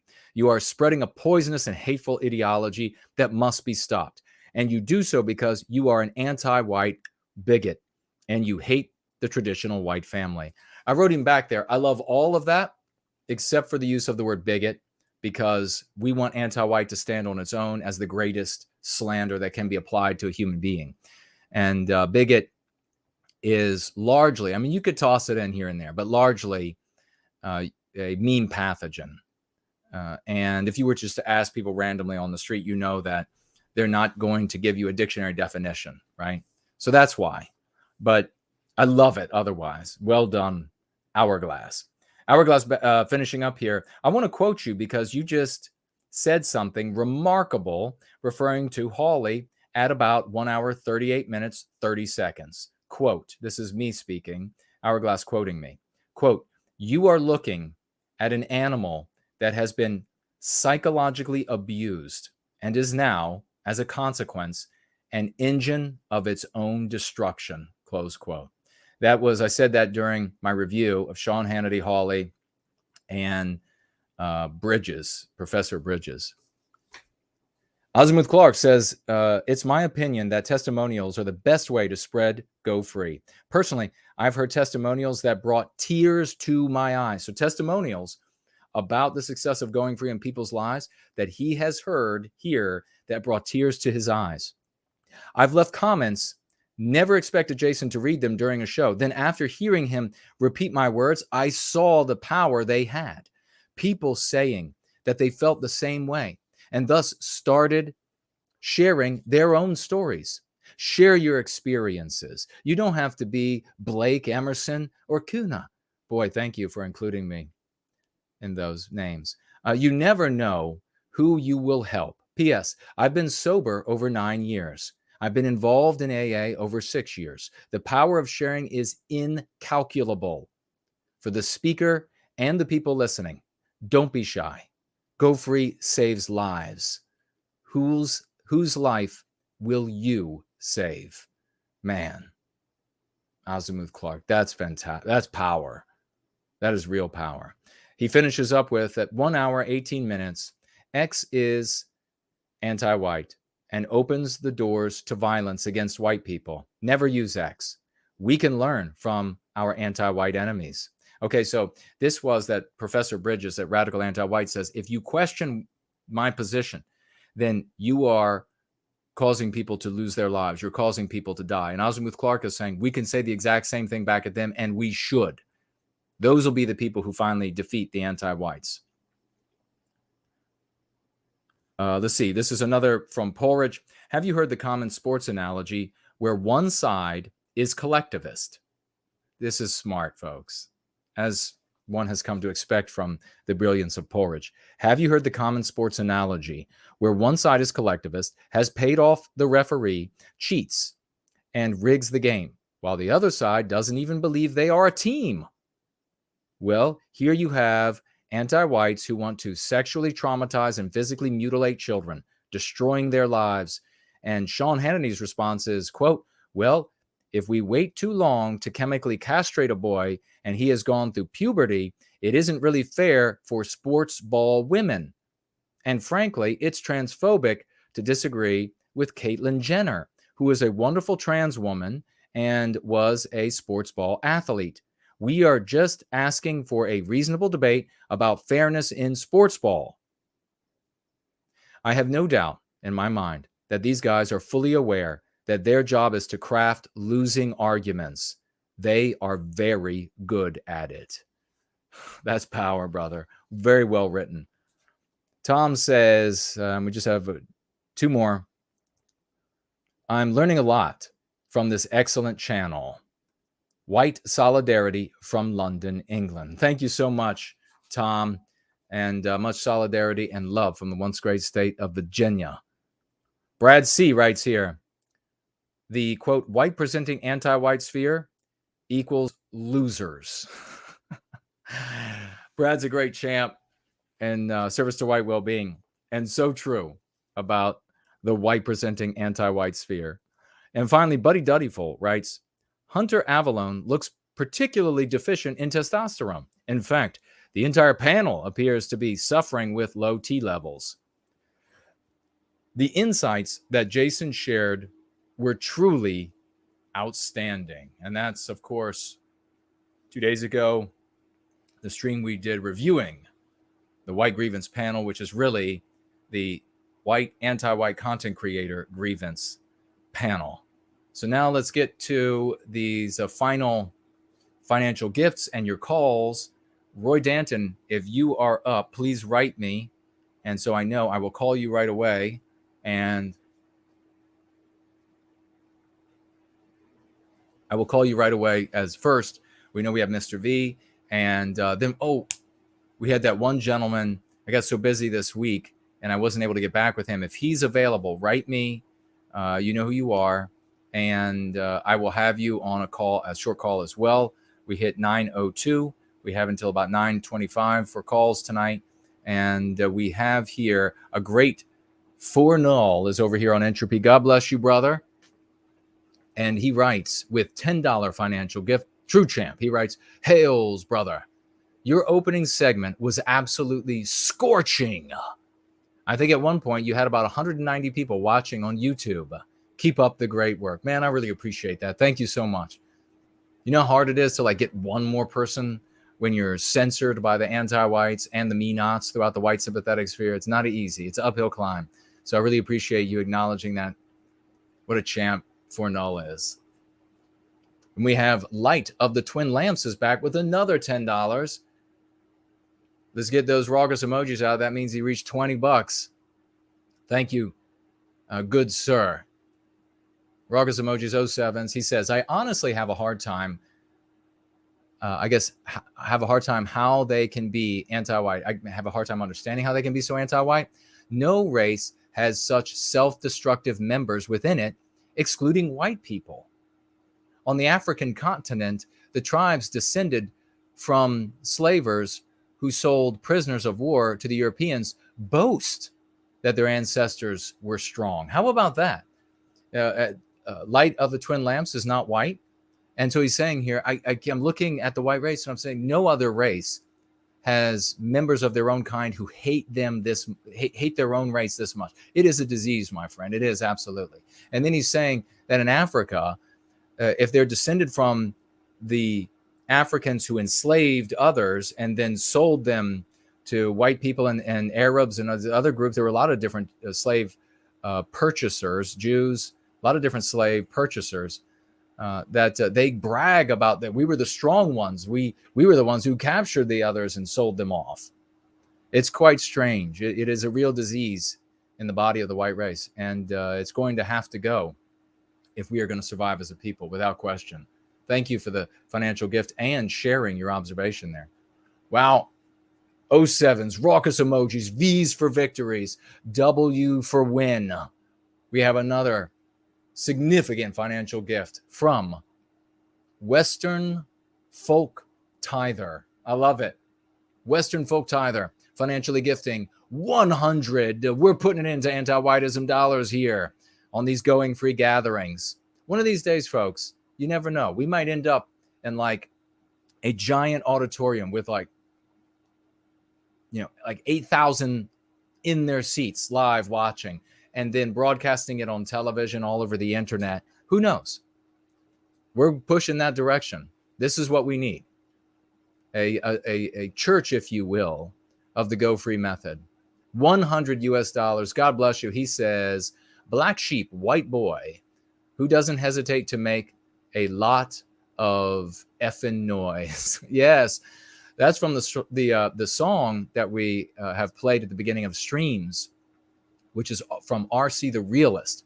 You can search for him on YouTube, and he has his music out there on various platforms. You can get that song, Black Sheep, White Boy, which is a great song. And that's what Western Folk Tither is saying about himself. He's a black sheep, white boy who doesn't hesitate to make a lot of noise. Amen to that, brother. God bless you. Thank you so much for that $100 financial gift to yours truly. We have nobody here in the question widget. Let me jump over here to Odyssey and see if anything else popped up. Odyssey is stuck for me. So if you financially gifted, I'm not going to be able to see it at the moment. And I will try to refresh again and see if we can see if anything else comes through. Big hello again to everybody on D Live. Spin around this way. And we will refresh over here. I have to refresh here. Thank you, everybody, for participating in the applause and the raucous emojis for folks who are doing wonderful things. They are, it's very meaningful. We have to celebrate each other. It doesn't happen. So we celebrate deeds for white well-being. And that makes the great man. That makes the great woman. We have the great Slots financially gifting again. $2. He says, I have donated anonymously to avoid support shaming before. So in the past, he has donated under different names to avoid the support shaming. Thank you so much, True Champ. We really appreciate you. We love you, man. You're one of the best. And we also have Hardwood Operator. Thank you so much. And he says, with a $5 financial gift, thank you, brother. Your continued inspiration for your continued inspiration of white well-being. That's really meaningful to me, and I really so warmly, deeply appreciate it.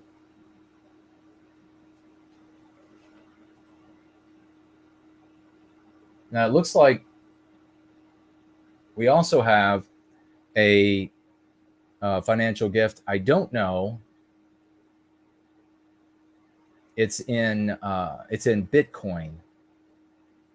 So I have to figure out what this is over on Cash App. Thank you as well for that financial gift.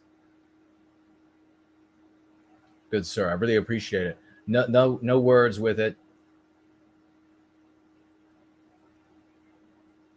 All right. Thank you so much, though. I don't know what that sum is, but thank you for that. I'll find out while we're talking. We're going to swivel around. Let me take a quick look in the live chat here, and I will open this up at the same time. We are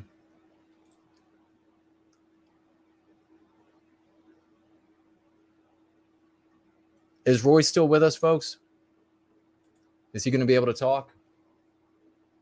Can one of the other troll slayers tell me if he's away from the computer at the moment?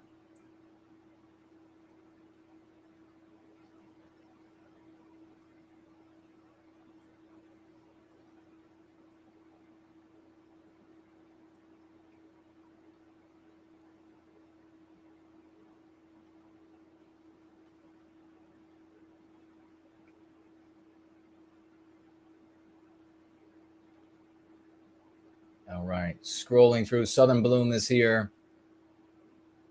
And there is a Ladybug. Hello to you, young lady.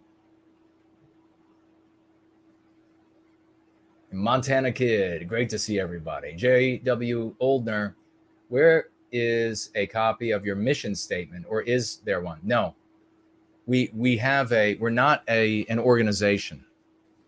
We're not a political party. We don't have, and it's great actually you're asking this question, because the old way of doing things, J.W. Oldner, is to get together, write out a mission statement, write out bullet points of beliefs, draw a flag, come up with a group name, and all of these sorts of things. And I've been through it so many times. All of that fails. We have a method, a lens, a practice, key concepts that you apply to the world for yourself and for those around you. And we teach you how to treat yourself for the infection of anti-whiteism that you, like everyone, is infected with, all the way down to being fundamental parts of our identity. So they have to be treated or there's no improvement. Unmapped Insights is here. Great to see you. And so that's what we do now. Now, you can, and I encourage you to join with the outreach team, and the email is in the description. I encourage you to join the open chat for White Wellbeing, which is in the description. And I encourage you to join one or more of the GFCs, Going Free Clubs, where you can put your healing process on hyperdrive. And you can coordinate with these great folks, improve yourself physically, mentally, spiritually, and make a bigger and bigger effect in our world while you are still with us. I don't know how old you are, Mr. Oldner. Jessica is here. Great to see you. Summer Lee is here. Great to see you. So many, I love it. RC the Realist is here. Great to see you, brother. Another new magnificent artist, wonderful person, he and his wife. The Great Pants is here. Been around forever. Hard worker. Hallandir is here. Scrolling through. Polyfrog says the Groypers are followers of Nick Fuentes' chat. So they get into the chat. I've heard something. Maybe Polyfrog says they're all clowns. So you must be there. I have a question for you. I have had folks reach out to me, and I absolutely am not saying this is true, but this is a rumor that chat is always open, and that connections between same-sex people are being made in that live chat. This is a rumor that I've heard. And maybe it's just from people who hate Fuentes. But I don't know if that's... maybe because you're talking about his chat. Bell Curve is here. Caleb is here. More folks, more champs. Keep stepping up. Cindy Ben is here. Great to see you. Wouldn't that be great? Think about that for a moment. How cool that would be. if it was like, just for argument's sake, just the verbiage, like a church of the Go Free method. We have like a stadium because we have an entire town's worth of people in driving distance, and we get together on a Sunday evening maybe so that folks can do church, or then they can come over, and then it's televised, and then it is sent out on numerous platforms, and we have this thousands of people live. Wouldn't that be something? It'd be electrifying.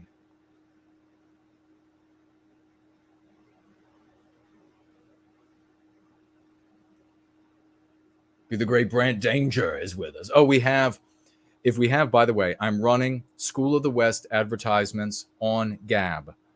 If you see them, a video should immediately play when you scroll up by Brand Danger. It's wonderful.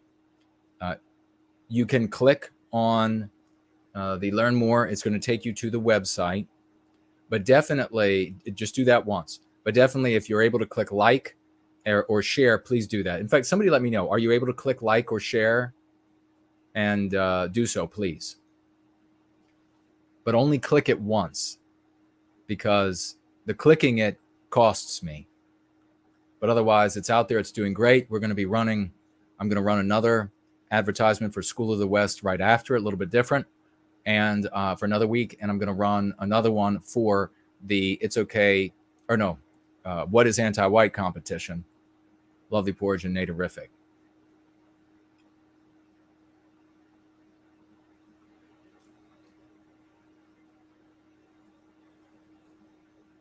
Flame asks, are the Jareds doing fine? Jared George is magnificent. I haven't talked with Jared Taylor for a couple months now. I assume he's doing great. And somebody would tell me if there was something wrong with him.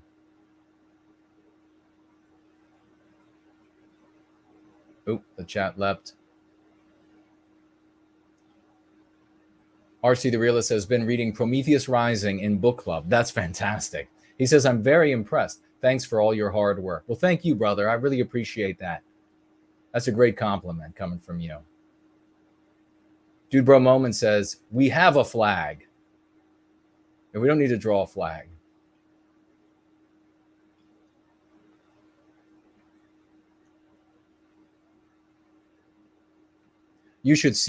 Oh my God, damn it. We got to make calls. I haven't heard anything from Roy. So is he available or no? I'll go to Mr. V first, and Mr. V will get everything that he has to say in expertly. And then we'll see if Roy is available. First Last says the flag of Jason. Oh, that's right. Dude Bro Moment says the flag of me drinking coffee. That's right. It's the flag of me drinking coffee. I got to tell you, though, we're going to make this call to the great Mr. V. I could really have to be more disciplined. Less content at the beginning so we can get to the calls and make it 45 minutes of the end of the show. But I got to the point where, and I'm thinking of one specific instance. I had traveled to, it was somewhere central southwest in Virginia. I can't remember exactly where. It was many years ago. And it was this group of great old guys. I was the youngest. I was the youngest for so long. And anyhow, I was there. We were sitting around a big rectangular table. There were probably, and it was I think we were in a library, although it might have been a community center. It might have been a community center. And it was a, nice place, decent place. And we were there to talk about a new group. There were some guys there wanting to start a new group. And so I went down and to be present at the beginning, give my thoughts. And there were probably about like 25 guys. And I shit you not. They started talking. First thing was like a statement of principles, and then mission statement. And I was sitting there. I was like, I had my hands like this. I was like, I cannot handle this anymore. I was just like holding my brow. I was like, I can't. Why are we doing another? This is as far as it ever gets every time. And then when one of them said that they have flag idea submissions, I way audibly, like way too loud, groaned. I was like, oh my God. And it was like, went quiet, and they're all like looking at me, and I'm like, go ahead. Let's see your new flags. All right, Mr. V.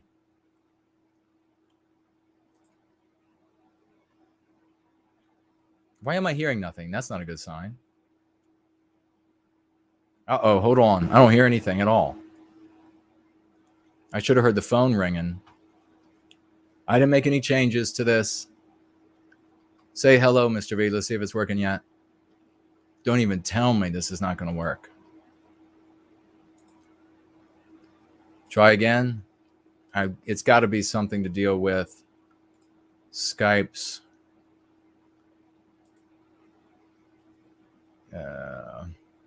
Let me call you back. All right, let's see what I can do real quick.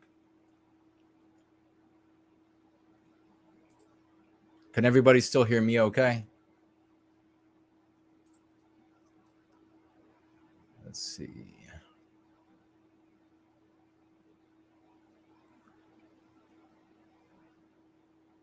Where is I'm looking for like sound.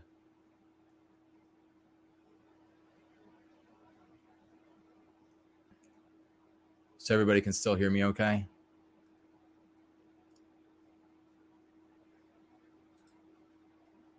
All right, not hearing anything from there. Try again. Nothing still. Okay. Mr. V, Sloths just wrote me saying that you are heard. Okay, so you're able to hear me. Everybody's able to hear me. Here we go. What the hell? Why is it so loud? Hello? Hey, brother, can you hear me? Yeah, I can hear you now, sir. Okay, good. The floor is yours, man. Thanks, brother. And I'll do my best to keep it very quick so that other people can get their calls in. So I went and I watched Apocalypse Now Redux. Apocalypse Now, that very anti-white war movie about the war in Vietnam, directed by Francis Ford Coppola. And I was correct. There were more MPs. Wow. And very explicitly racial MPs. So there were some French plantation owners living in Vietnam. So in the story, they're going upriver, they're going into Cambodia. And there were some French plantation owners who were former French officers.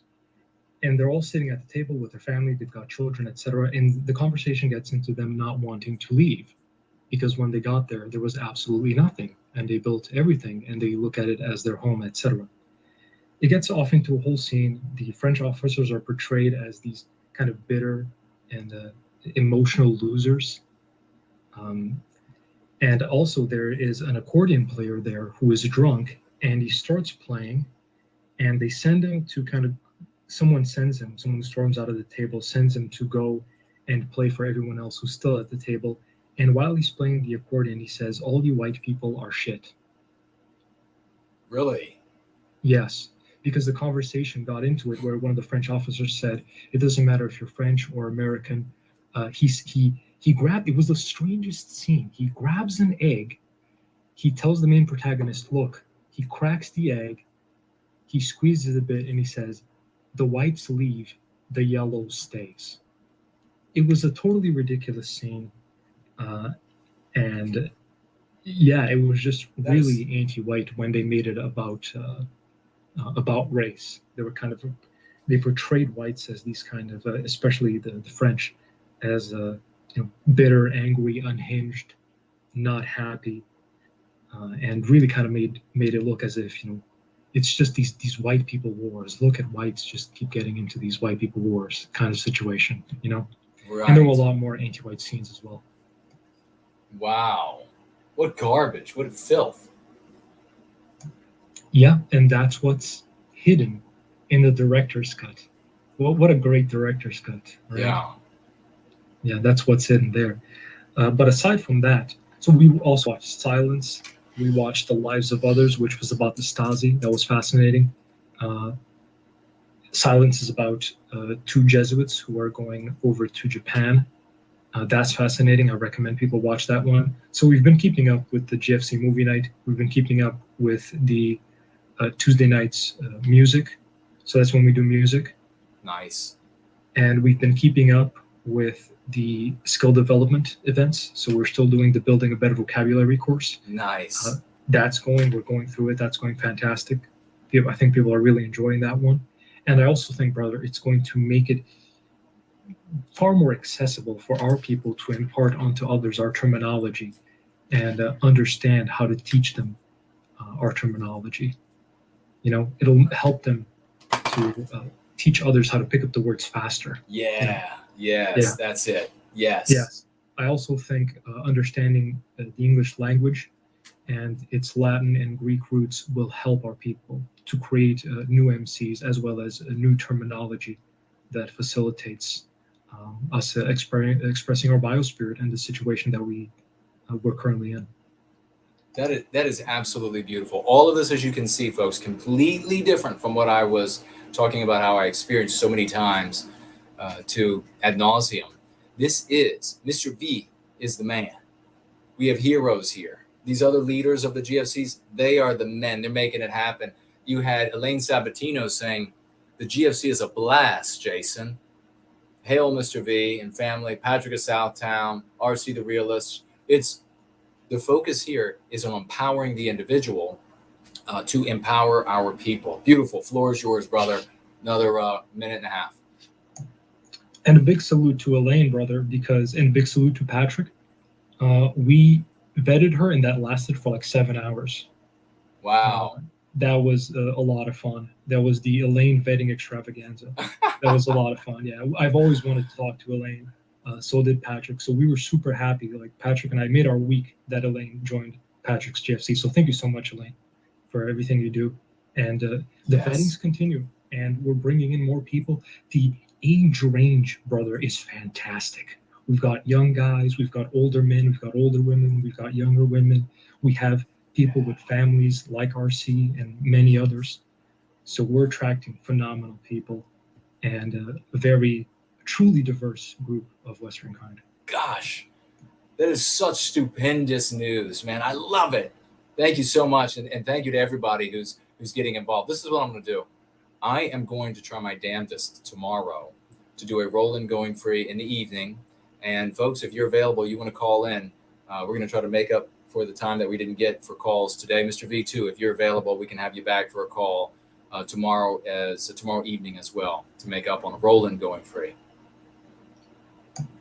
That sounds amazing, brother. I do encourage everyone to please call in. I encourage GFC leaders to call in, let people know about your GFC. It's going great, brother, and we're bringing more people in, which is exactly what we wanted. It's fantastic. Didn't even tell you about book clubs, but I'll leave that for another time. Book clubs are being a blast. Nice. We're making our way through Prometheus Rising, talking about all the lessons, and it's great. And Patrick's continuing it with Go Free. He's on the list of useful MCs. He's going to finish that soon and also move on to Prometheus Rising, and then later will come Crucible, and later will come all manner of materials that, as you said, are about empowering the individual, empowering us as a group and as a people. And those are the plans. And there's a lot more on the way.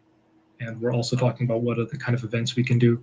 So great stuff happening, brother. I'll leave it there. Thank you so much for taking the call, and thank you for everything that you do and everyone listening. Thank you so much. Thank you, brother. Promethean Hails. Promethean Hails, brother. Wow. Okay. So tomorrow, if you want to call, I'm going to do my best to have a roll-in going free so that cover any other topic that I didn't get to cover here today and get your calls. We're down to just a minute and a half now here.